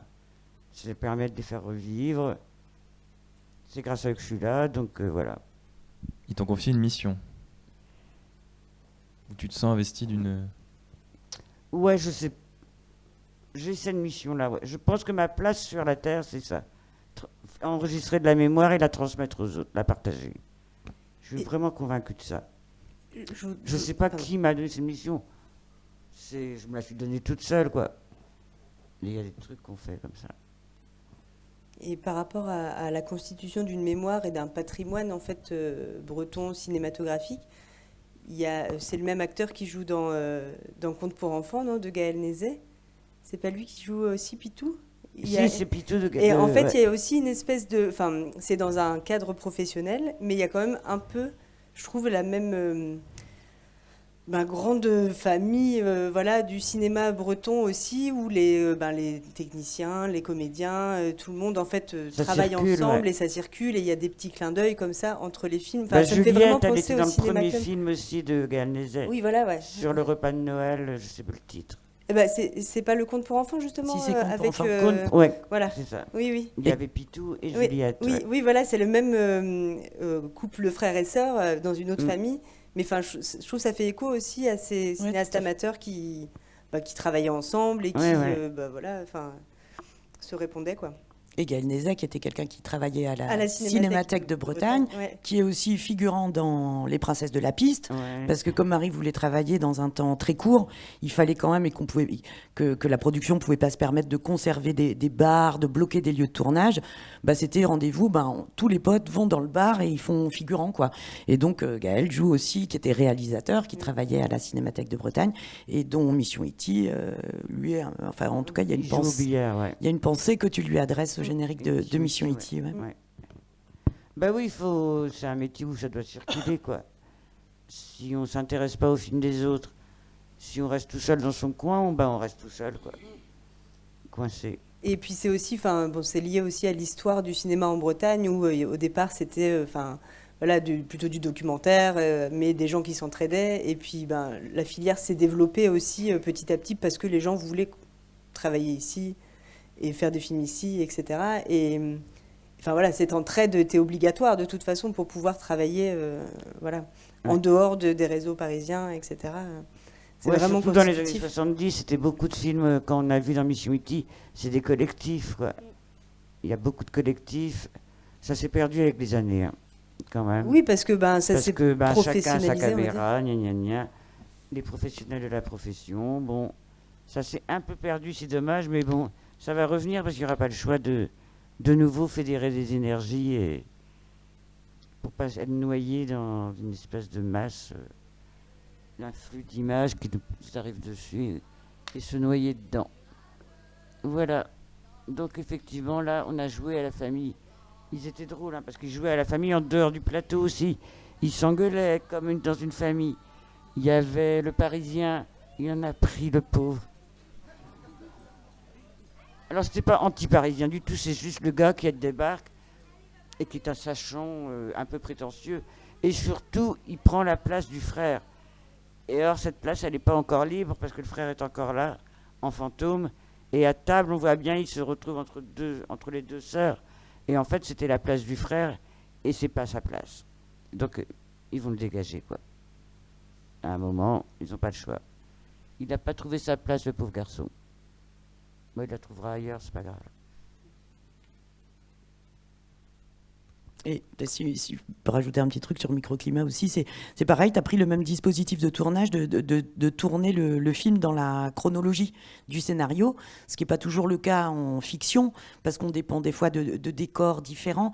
Mais là, comme il y avait une unité de décor, donc avec aussi cette référence au théâtre, en fait, Marie a pris le parti de faire tourner les séquences dans l'ordre du scénario.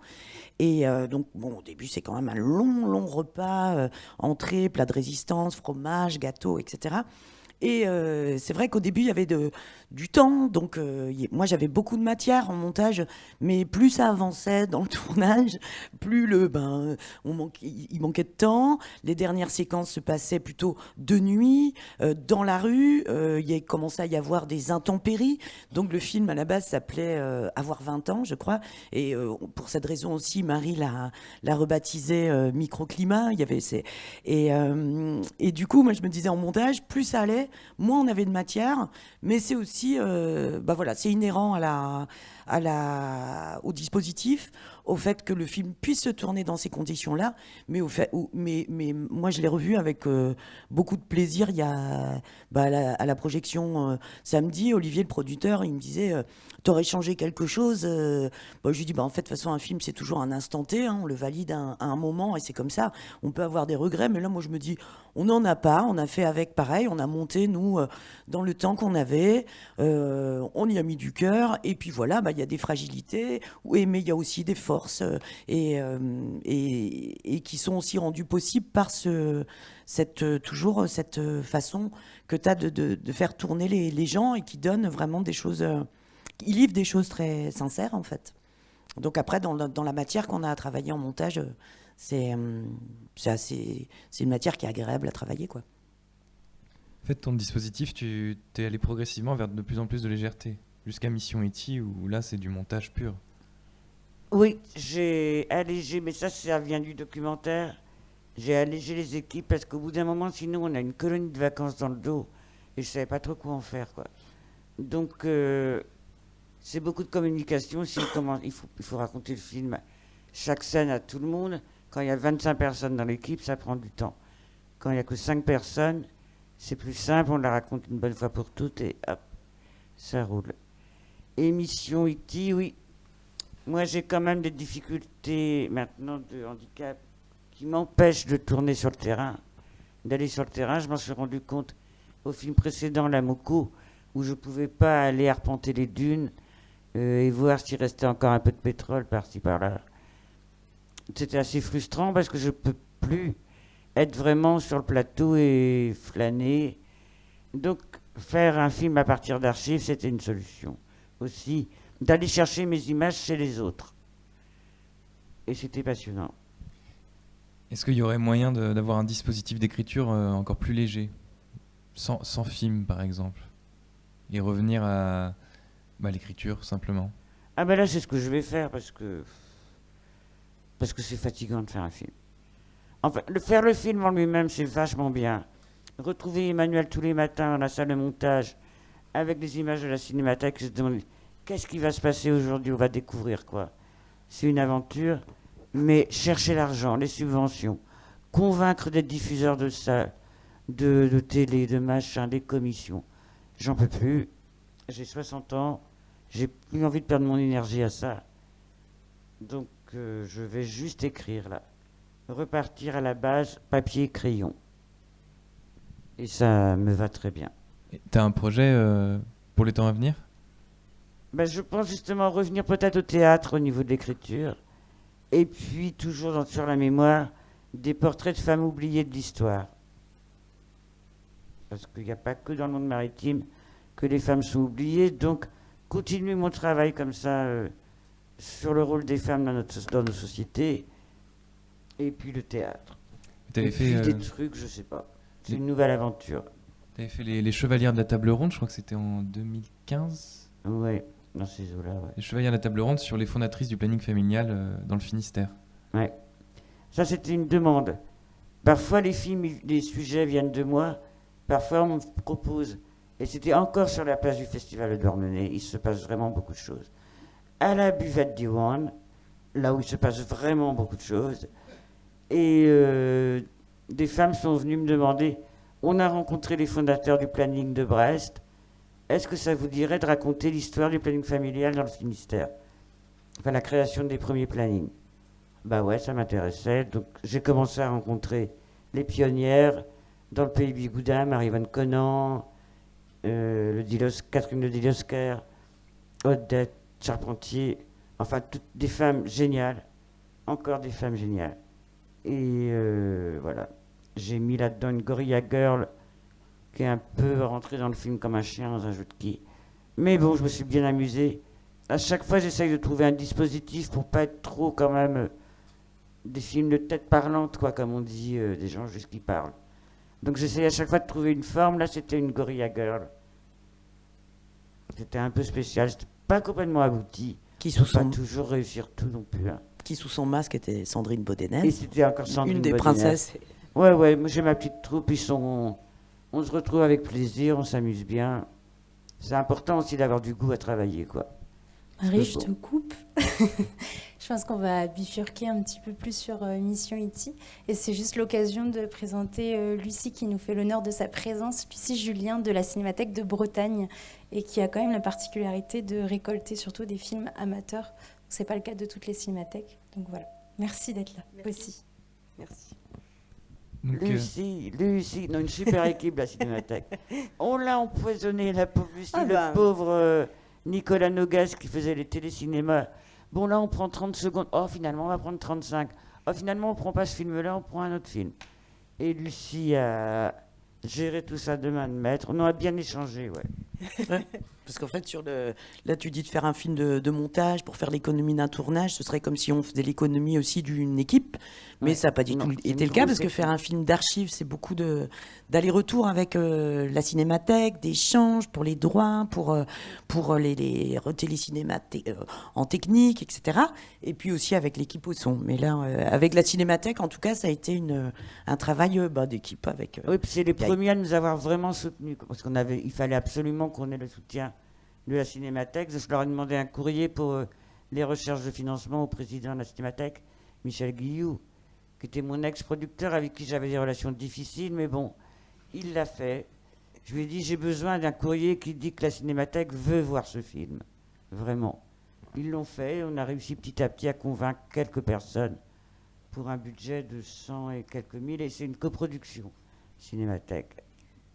En fait, le soutien de la Cinémathèque, c'est qu'en général, les films avec des archives sont assez chers parce qu'on vend des extraits, etc. Et que c'est en fonction de la diffusion, enfin des droits qui sont demandés, ça peut monter assez vite. Donc là, le soutien de la Cinémathèque, c'était principalement de quasiment pas faire payer ces droits-là, mais parce que aussi c'est enfin, c'est quand même un objet filmique incroyable pour présenter notre travail également. Enfin, voilà, ça donne une idée un peu de la diversité, enfin pas de toute la diversité, mais en tout cas c'est une belle carte de visite pour la Cinémathèque. Donc c'était impensable de pas soutenir le film, sachant que Marie était très connaisseuse, parce que grâce au Bobby d'amateur, je pense que tu connais les cinéastes amateurs phares mieux que certains dans l'équipe de la Cinémathèque, parce que tu les as interviewés et que tu as cette connaissance aussi. Et donc c'était assez évident pour la Cinémathèque de soutenir le projet, quoi. Et on est très contents. Et ces bobines d'amateurs, Gaïd, la directrice de la Cinémathèque, me disait que ça servait aussi pour documenter ces images, parce que des fois, c'est ce qu'on appelle des images orphelines. On sait pas, des fois, on sait le nom du réalisateur, mais on ne sait pas dans quel contexte le film a été fait, pour qui est filmé, pourquoi, etc. Donc, du coup, le fait que tu puisses interviewer aussi, tu en as fait 10, je pense 15. Ouais. Et voilà, ça permet aussi à la documentation des films. Et alors, moi, depuis le début de... Là, c'est le projet. C'est un film qui est difficile à écrire, Mission E.T. sur papier. Ben ouais, parce que c'est difficile d'anticiper quelles images on va trouver, quoi. Donc moi, je connaissais un petit peu quelques images, donc j'ai construit un scénario à partir des images que je connaissais. Je l'ai construit pas tellement comme un scénario, mais comme un mouvement. Un peu. Moi, j'avais l'idée d'une Gwerth, d'une histoire comme ça qu'allait se raconter sur un siècle. Donc des mouvements. Premier mouvement, le territoire. Deuxième mouvement, les humains. Troisième mouvement, le travail. Et dans ces mouvements, j'intégrais des images que je connaissais déjà.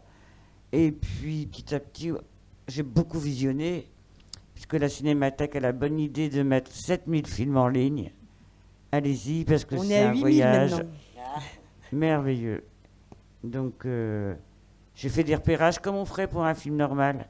Un film normal, on va visiter les décors qu'on va filmer. Et bien là, je suis allé déambuler dans le site de la Cinémathèque. C'était le Covid.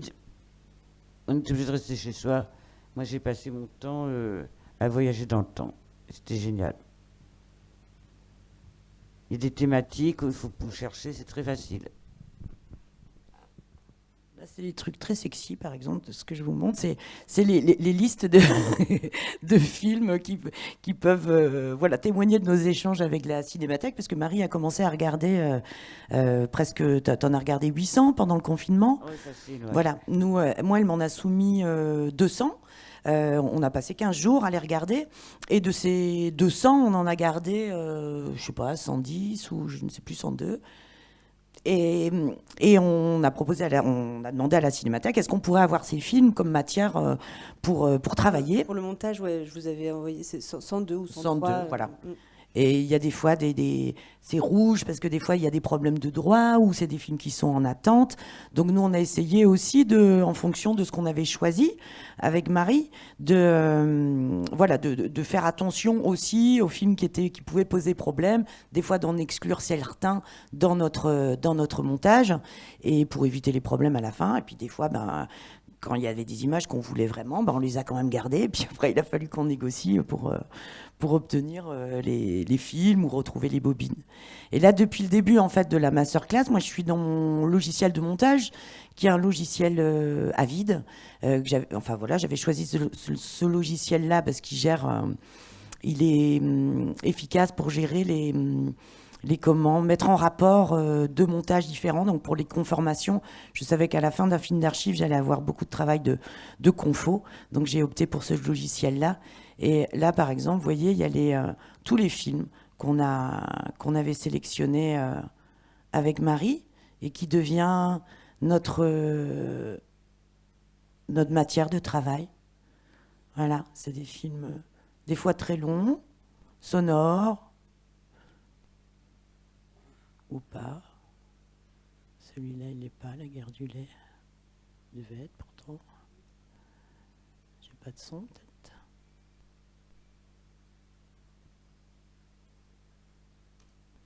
Voilà, différents films comme ça. Je regarde juste si j'ai du son. Ouais. Et ça peut paraître, en tout cas, de démarrer le montage d'un film comme ça que d'archives, ça peut paraître un peu vertigineux. Donc Marie avait écrit le scénario que je vous ai montré tout à l'heure. Et après, il s'agissait de trouver un petit peu un angle d'attaque, en tout cas, pour travailler la matière. Marie ne voulait pas forcément d'un film chronologique, elle voulait pas du tout qu'il y ait de commentaires, elle voulait pas qu'il y ait de la musique tout le temps. Donc il y avait tout un dogme, il y avait des choses qu'on voulait pas, mais après ce qu'on voulait, fallait le trouver. Donc c'est plus facile de savoir ce qu'on veut pas que ce qu'on veut.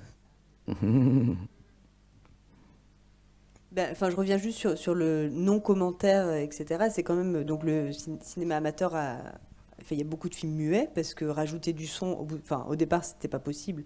Et ensuite, ça coûtait cher. C'était une dépense en plus. Donc il y a beaucoup de cinéastes amateurs qui ont tourné en muet. Et donc, c'est ce qui rend aussi ces films particuliers, parce qu'il faut rentrer... on est souvent quand même... le son, c'est un peu le parent pauvre du cinéma, mais ça a un rôle très important aussi de nous mettre dans une bulle, voilà. Et donc pour rentrer dans ces films muets, il y a eu quand même une création sonore, mais c'est pas de la musique, c'est plus un enveloppement, je dirais, sonore, pour aussi rester dans l'image, quoi. Puis il y a des films, quand on a commencé à regarder les films avec Marie, au début tu voulais surtout que du film muet. On savait qu'après, comme le film, on allait l'amener vers les luttes plutôt des années 60, 70, 80, qu'il y avait quand même des films sonores qu'on allait utiliser. Et en fait, on s'est rendu compte au gré de nos recherches sur le site de la Cinémathèque, des fois on tombait un petit peu, on se laissait surprendre, comme disait Marie. Elle avait sélectionné des images, mais en même temps, des fois, on allait chercher un peu au petit bonheur sur le site de la Cinémathèque et on tombait sur des pépites qu'on avait envie d'intégrer et qui étaient parfois des films sonores. Donc quand on a commencé notre première étape de montage, on s'est dit voilà, on y va dans un premier geste, on se souciait d'une narration, mais en mélangeant, comme ce que souhaite Marie, essayons de voir ce que ça génère, de mélanger les temporalités, la couleur et le noir et blanc, des images sonores et muettes. Et du coup, on a commencé à travailler pour se lancer en s'appuyant sur une musique de Saint-Saëns, Camille Saint-Saëns, et c'était peut-être Marie Moi, mon modèle de départ, le cinéaste qui m'inspirait pour ce film, c'était Azavad Pélékian. Peut-être que vous avez vu ces films il y a 3-4 ans au Festival de Douarnenez aussi. Et qui fait que du montage d'archives. Mais lui, au départ, il choisit une musique, en général symphonique, et après, il choisit les images. Donc, il fallait bien prendre le film, il fallait bien commencer. Moi, j'ai choisi Camille Saint-Saëns. C'est la symphonie numéro 2 ou 4, 3. Bon, la 3. Et qui raconte grosso modo la vie d'un homme sur une journée, quoi. Et je trouvais que c'était pas mal pour... mais bon, c'est pas si simple de travailler une symphonie, quand même. Et oui, Pélékian, en même temps, il travaillait par mouvement. C'était aussi donc il y avait cette idée-là, mais après dans l'image, il travaille beaucoup dans son geste de montage. Il va beaucoup ralentir, remonter plusieurs fois les plans. Marie avait aussi un autre dogme, c'est qu'elle voulait pas qu'on trafique les films. Elle voulait vraiment rendre hommage au cinéma amateur. Et donc du coup, les vitesses de défilement, on les respecte. On fait pas d'effets, de fondu enchaîné. On travaille pas l'image. On la laisse la plus brute possible. Donc on s'est quand même appuyé au début pour commencer à travailler sur ces images spatiales. Donc on a commencé à faire un premier travail avec Camille Saint-Saëns et en se disant qu'on ne le garderait pas, mais nous ça nous aidait quand même à démarrer. Donc je peux vous montrer un début pour voir. Je ne sais pas si vous avez vu le film hier ou... Non, voilà.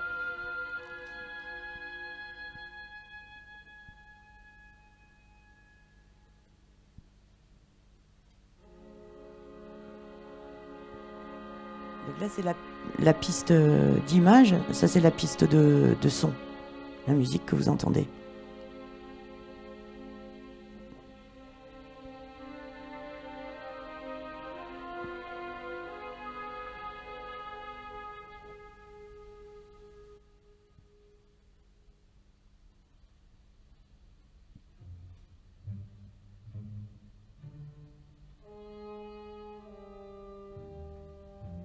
Donc Marie voulait vraiment inscrire le territoire, la côte finistérienne.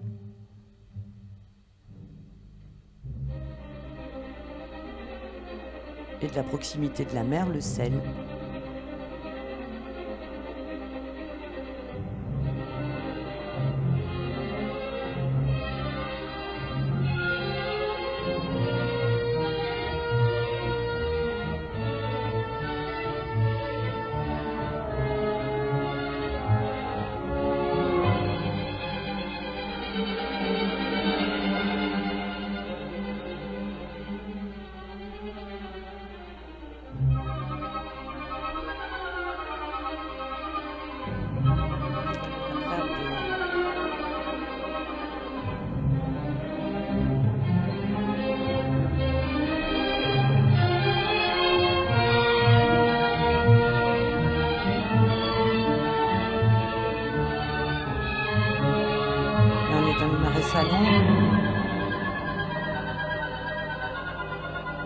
Alors c'était trop évidemment, c'est très beau, ça a sens.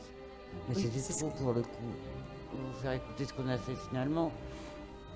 On a épuré. C'était bien. Quand la créatrice sonore Sophie Berger a entendu ça, j'ai cru qu'elle allait faire une syncope. Parce qu'elle était là pour faire une création sonore. Et à partir de Camille Saint-Saëns derrière, c'était pas possible, quoi.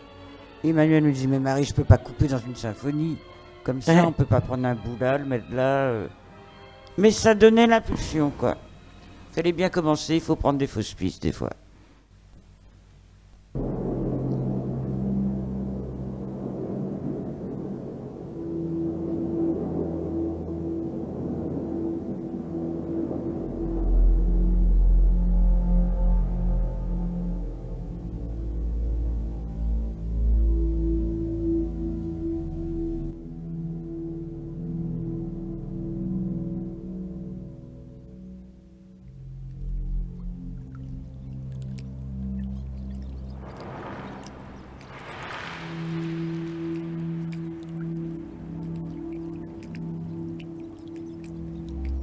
Ça, c'est un film malheureusement qu'on n'a pas eu au final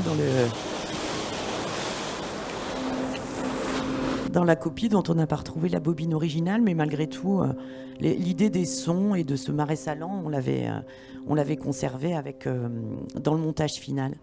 Et donc on a continué à travailler, à rechercher la narration en fonction de ces éléments aussi sonores, des éléments musicaux. Et de là, on a le travail de montage. Après, c'est long, hein, c'est de chercher vraiment cette narration, quand même, à trouver, à raconter une histoire sans mots, mais avec l'aide de la musique, des sons, et d'intégrer, par exemple, ce marché de Quimperlé en 1923, je pense. 22. Avec une épicière des années 70. De vous servir vous-même. Vous laissez toujours les plus beaux produits et ceux qui vous suivent. Alors qui dira que de nos jours on est égoïste? Voilà, c'est faux ici. On a l'air... Elle est moutique. Vous savez, tout le monde sait ce petit mot breton qui va droit au cœur. Quarantaine, c'est un mot magique, mais ça commence déjà à être un grand mot compliqué. Mais moutique, oh, formidable, cher monsieur. Hein? Savez-vous le sens de ce mot-là? Ça veut dire gentillesse, fraternité, partage et solidarité, quoi. C'est vraiment super pertinent de montrer ça, le processus de montage et différentes étapes par lesquelles vous êtes passé. Mais je pense que ce serait chouette aussi d'avoir des retours du public. Est-ce que vous avez des questions, des retours, des émotions à faire partager? Vous êtes des élèves très sages. On va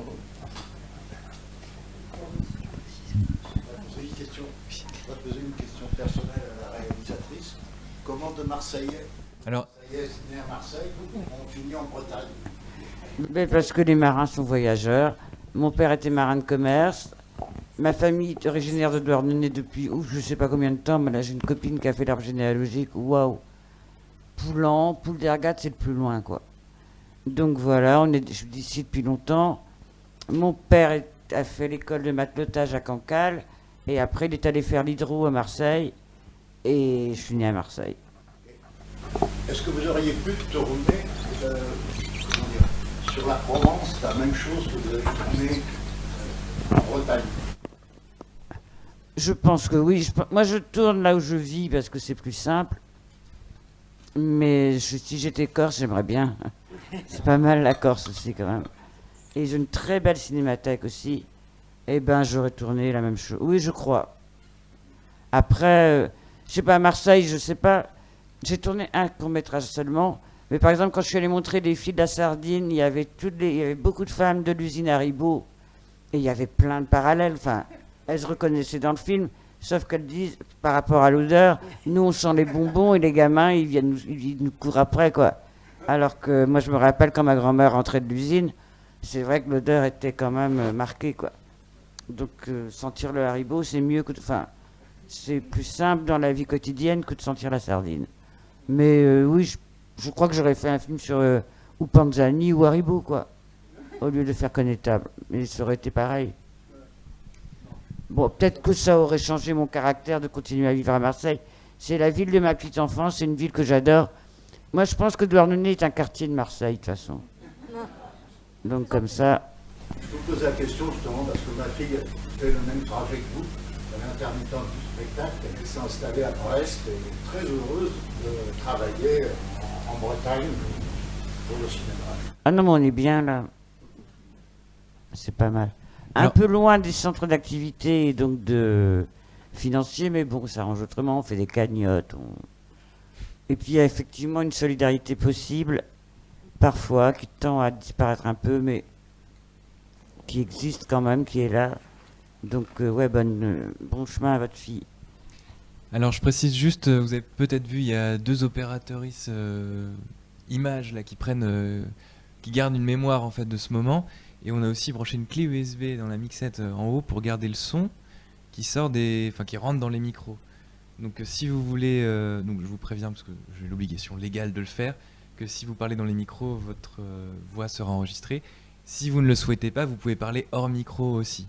Mais si vous voulez participer à la construction de cette mémoire, vous êtes les bienvenus pour parler dans ces dispositifs que je tiens présentement. Donc merci pour l'organisation de cette masterclass, c'est passionnant, c'est un peu frustrant, moi j'aurais bien aimé en savoir un peu plus sur l'enchaînement des premiers films, comment le début du parcours se construit, et puis peut-être avoir une idée de l'ensemble des films. En fait, votre œuvre ça est constituée de combien de fiction, de documentaires, et aujourd'hui vous annoncez que c'est votre dernier film, et je me dis, est-ce qu'il y a un projet d'édition, de coffret DVD, où on pourrait retrouver en fait, voilà, vos travaux. Oui, il y a un projet. Enfin, moi j'ai le projet de faire des livrets des films, donc avec toutes les paroles qui sont dans le film, retranscrites sur un petit texte, avec l'ambiance qui pouvait exister pendant le tournage, enfin le décor. La petite cuisine des mamies. Donc il y aura un livret et un DVD où ça, je vais commencer le boulot là-dessus. Et sur le parcours au début, c'est un enchaînement, c'est les rencontres. Je savais en faisant l'usine rouge que j'allais faire l'Étoile d'Or parce que j'avais proposé dès le départ, je suis un peu prétentieuse des fois, une trilogie. Parce que il y avait tellement de retard sur les femmes que 3 films, c'était pas trop, quoi. Donc il y a une fille, je pouvais pas faire les 3.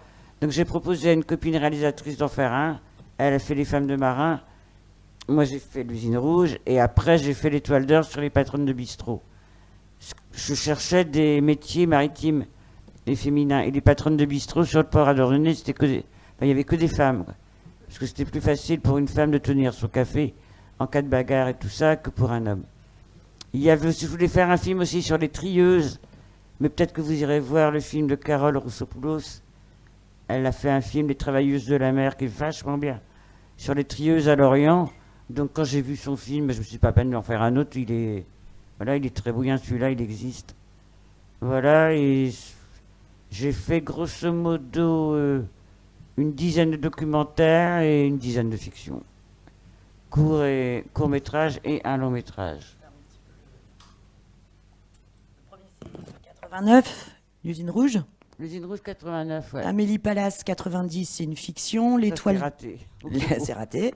L'Étoile d'or, un documentaire, c'est sur les bars. Les patrons de bistrot. Qu'on a pu voir dans l'exposition Bistrot, qui est, moi que j'ai découvert récemment, je trouve, tu le trouves raté aussi, moi je le trouve vraiment beau. Hein. Maladroit, il est maladroit. Ben ouais, mais c'est pas grave. 93, Un NSDU, l'île Noire, c'est une fiction. 1997-98, Baiser d'âge des Bretons des Bretagnes, qui est un grand documentaire co-réalisé avec Olivier Bourbillon, le producteur de Paris-Brest Productions. En 1998, Le Grand avec une guitare, qui est un documentaire sur Jacques Pélène. En 99, la fiction Monette, donc à Marseille.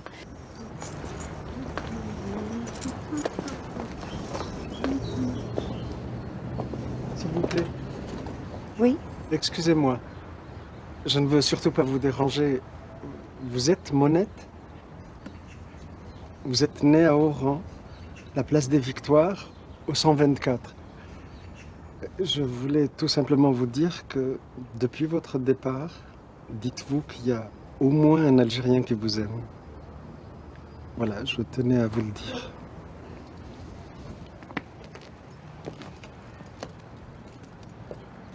En 2001, Les filles de la sardine, que vous pourrez voir cet après-midi, un documentaire tourné en pellicule. Ouais, pour certains, les filles d'usine, c'est des filles qui n'ont pas à la de rigueur, diligence, qui n'ont pas fait de longues études. qui n'ont pas fait d'études, qui sont pas bêtes, mais bon...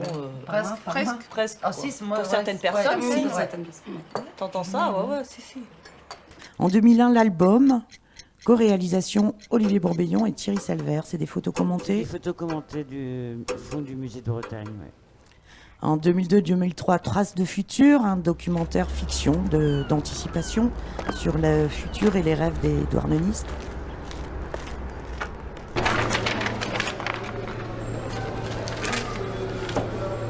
À quel futur rêvons-nous? Rêve, espérance, alternative, utopie. Venez le dire dans le vidéomaton. Entrée libre, parole directe. Techniquement, le vidéomaton fonctionne sur le même principe que le photomaton.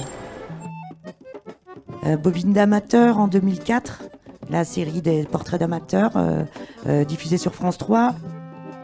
Les princesses de la piste, la fiction que vous pourrez voir aussi cet après-midi, une fiction de 37 minutes. Microclimat en 2005. La femme serpent en 2008, un film de fiction. Tu veux en dire deux mots? C'est l'histoire d'une jeune femme qui vient d'avoir ses papiers et qui retourne chercher les papiers ses vrais papiers qu'elle avait cachés à la frontière avant d'arriver en Allemagne. Donc c'est un retour en arrière. Je promets fidélité à la France. Je promets fidélité à la France. Je m'engage à respecter les droits et libertés de notre pays. Je m'engage à respecter les droits et libertés de notre pays. À défendre nos valeurs démocratiques. À défendre nos valeurs démocratiques. À observer fidèlement nos lois. À observer fidèlement nos lois. Et à remplir mes devoirs et obligations de citoyen français. En 2013, c'est Les Chevalières de la Table Ronde, un documentaire grand format sur les pionnières du planning familial en Finistère, avec donc la Gorilla Girl qui apparaît. En 2015, c'est un film qui s'appelle Oh My. L'Arsenal de Brest, la mémoire. La mémoire des ouvriers de l'Arsenal de Brest, avec un matériau avant tout audio. Quand tu arrives là-dedans, sans y être préparé, le choc est rude. On te donne une ration de savon noir, un peu de travail et un note de fatigue. Un héritage du bagne.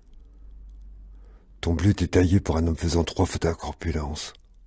On te fait sentir que nous, ici, on en a bavé, et que toi, tu dois commencer par rechier et faire les boulots les moins nobles. C'est normal. Faut prouver que vous valez le coup. Et vous c'est êtes toute la capable de mémoire faire votre travail.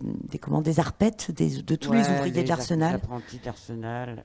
Et Marie, du coup, a filmé ce lieu au moment où il était en chantier, où il y avait le chantier des Capucins, qui a quand même une réussite absolue de réintégration d'un lieu de travail dans une ville comme Brest. Hein. Et donc, c'était le chantier, et c'était un dispositif où on montait ces paroles des ouvriers sur ce lieu en chantier, vide, ou des portraits photographiques des ouvriers de l'Arsenal. En 2018, elle réalise L'Amoco, un documentaire pour les 40 ans du naufrage de l'Amoco Cadiz. C'est que c'est là on fait déjà le choix d'utiliser exclusivement des images d'archives de la Cinémathèque de Bretagne, alors qu'évidemment l'événement avait été couvert à l'international. Il y avait une solidarité partout, donc il y avait des archives qu'on pouvait trouver ou sur TF1, la France a peur, il y avait tout quoi. Voilà. Mais c'est pas possible d'utiliser des... Enfin, moi, je trouve ça impossible d'utiliser des actualités télé. On en parlait l'autre jour avec les Suisses qui ont l'air d'avoir eu une télé un peu moins de propagande. Mais là, des images de l'Amoco, par exemple, l'Amoco raconter la catastrophe par la télé, c'est... Alors bon, ok, c'est un gros naufrage, c'est une grosse catastrophe, mais vous en faites pas. Shell arrive avec ses bateaux-pompes et dans 15 jours, ce sera propre. Et tout était comme ça, quoi. Donc moi j'ai préféré prendre des images justement de la Cinémathèque. Jo Potier, on en retrouve aussi dans Mission E.T. que j'avais pas trouvé à l'époque. Voilà, et ne pas travailler. J'ai jamais travaillé avec des actus télé, quoi. Parce que pour moi, elles sont trop orientées.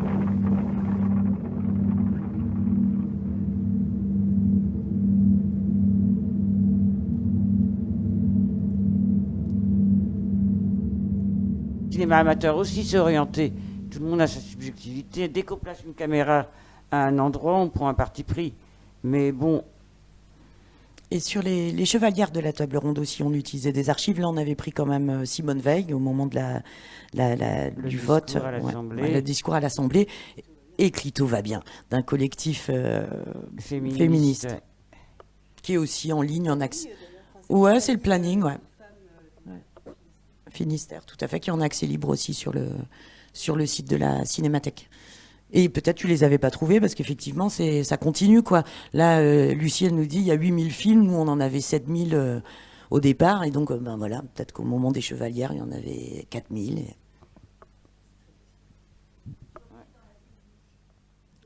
Dans la ville rouge, en 2011, pardon, ouais, j'ai dû retirer mes lunettes, qui est un film aussi sur Douarnenez, et c'est à l'occasion de la destruction de l'usine rouge. L'usine rouge, ça m'a poussé à reprendre la caméra et à filmer la destruction, et de voir un petit peu où en étaient les utopies dans cette ville en 2011, quoi. Où en était le militant. C'est un film sur le militantisme, l'engagement. Et pas facile de faire bouger les gens et de...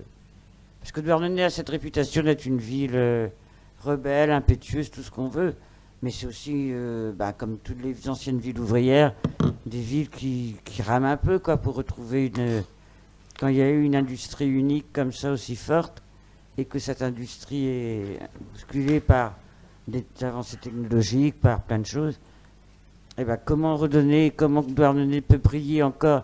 Et la ville rouge était devenue bleue, donc j'avais décidé de regarder un peu où on en était ici.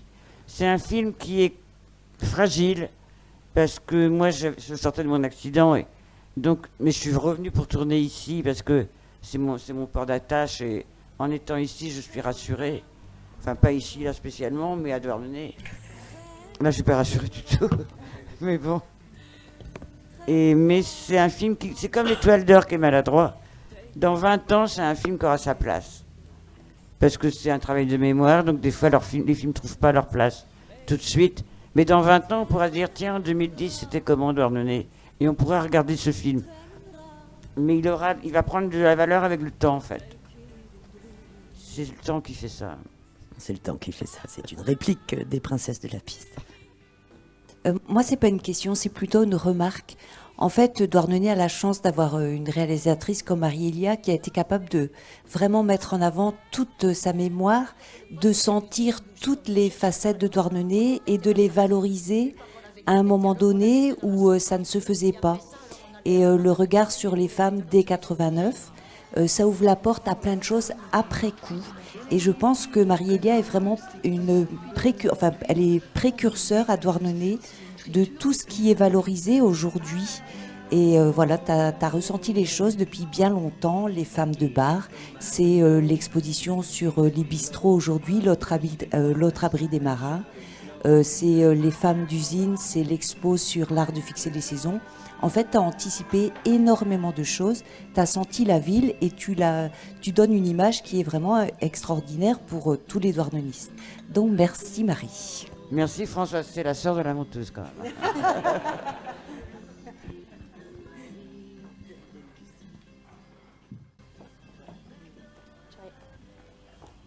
C'est pour qu'on vous entende bien. Merci. Oui, Marie, là, je voulais aborder un sujet que tu abordes rarement, mais que tu avais abordé d'une belle façon une fois sur la langue bretonne, puisqu'on a cité l'île Noire, et je me rappelle de cette scène forte où il y a ce moment où, pour que l'émotion fonctionne, quand elle parle à la radio au personnage, elle est obligée d'utiliser le breton, si je me souviens bien, parce que je l'ai vu il y a très longtemps. Alors, autant tu parles rarement de la problématique de la langue bretonne, autant cette fois-ci, là, tu lui avais donné une grande force et une grande importance. Des fois, l'émotion passe plus fort par la langue maternelle. Voilà, c'était ça que j'avais retenu en tout cas. Je voulais savoir ton rapport à ça, ton rapport à la langue bretonne, et est-ce que ce moment-là, ça avait été quelque chose complètement à part ou pas? Pierre-Mot, répondez.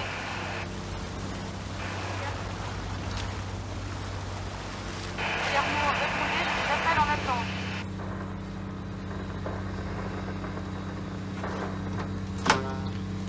On appelle. Menier, Mona. Pierre-Mot, Leg verpesket. Wat zaai?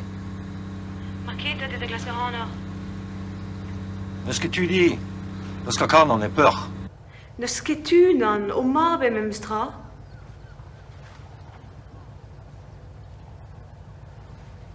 Silo 8 ans. Mais nous enquête à Bel Air morvon à aiguisser. En ik mee de lardor pispus dober, hein. Men ma vogreder fazig an or fred ni zo na huzo en vitog evue. Ai morato? Ja. Cortei d'année. La lisique d'année, hein. Le breton, pour moi, c'est une musique. Je l'entends depuis toute petite, mais je l'ai jamais... on me l'a pas enseigné, mais mon père, c'était sa première langue pourtant. Mes grands-parents ne parlaient que breton entre eux. Mais bon, je l'ai pas... J'ai essayé de l'apprendre de temps en temps, mais c'est vrai que... il faut un peu de courage, quoi, pour aller apprendre le breton. Aller prendre des cours le soir, les machins, tout ça.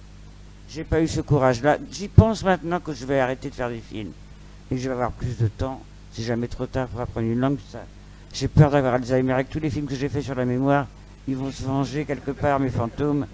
Donc je me dis qu'apprendre une langue, ça pourrait être bien. Mais sinon, je fais des sudoku pour entretenir, quoi, comme tout le monde. Il y a du breton dans plusieurs films. Dans l'Étoile d'Or, il y a du breton. Dans Baiser d'H, il y a du breton. Donc quand les gens voulaient s'exprimer en breton, j'ai toujours fait en sorte de trouver quelqu'un qui venait avec moi pour m'aider à converser avec eux quand même, traduire. Donc à chaque fois que j'ai pu, j'ai mis du breton. Et puis, par exemple, souvent on m'a dit l'usine rouge, pourquoi elle parle pas breton? Parce qu'elle passe à la télé. Et à la télé, on parlait pas breton. En 89, elle parlait toute breton quasiment, en vrai. Mais moi je m'adressais à elle en français, donc elle me répondait en français, ce qui était logique dans leur système. Et puis oui, on parlait pas breton pour la télé, quoi. Non, on va encore dire qu'on est des ploucs. Elles sont toutes allées chez Manu Landrin faire une couleur rose, bleu, mauve. Et elles ont parlé français. Ouais, ça va ensemble. Et ça se retrouve dans le cinéma amateur, même sonore. Enfin, pas que amateur, mais le cinéma qu'on a pu collecter à la Cinémathèque de Bretagne. On a très peu de choses où on entend du breton. Parce que justement, il y avait une caméra. Et donc, ça changeait tout, en fait. Enfin, il aurait fallu être en caméra cachée pour pouvoir capter comment les gens se parlaient. Mais ça se faisait pas, en fait, de parler breton. Enfin, c'était encore à l'époque où... il y a des films à propos de ça. Il y a Zervez, notamment la langue de la honte, voilà, qui parle du fait que justement cette langue a été stoppée à un moment et puis voilà, ça a repris un peu plus tard, mais on a très peu aussi mais ça. Quand on a trouvé Moutique, on a sauté dessus. Hein.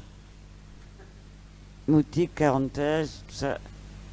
Il n'y a qu'un mot en breton dans le film, mais on l'entend quoi. Des chants, Oui, des chants aussi, ouais. Donc oui, c'est un petit regret de ne pas parler breton, mais qui gratterait pas, donc... Et d'ailleurs, en cherchant les archives films, avec vraiment des personnes qui parlent breton à l'image, on n'en avait effectivement pas beaucoup non plus. Et par contre, en archives sonores, il y en a plus, des collectages de sons. C'est l'association d'Astume qui fait ce travail-là. Parce que aussi, il n'y a pas l'appareil caméra qui était très impressionnant, sûrement. Et puis, enfin, voilà, c'est... On peut poursuivre. Oui, j'avais juste un tout petit... Enfin, je reviens sur ton travail de mémoire. Et dans Mission E.T., ce que je trouve très intéressant, c'est que les périodes sont mélangées. Enfin, voilà, il y a du noir et blanc, de la couleur, des années 20, des années 70, etc. Et il y a quand même une communauté humaine. Enfin, on voit vraiment que dans les années 30, on pouvait... Enfin, les gens des années 30 sont les mêmes que maintenant. Enfin, on reste les mêmes humains, en fait. Et je trouve que c'est très perceptible dans Mission E.T. C'est qu'il y a... En fait, de voir les gens bouger, les gens du passé bouger, ça les rend beaucoup plus proches de nous. Et parce qu'on est habitué aux photos en noir et blanc figées.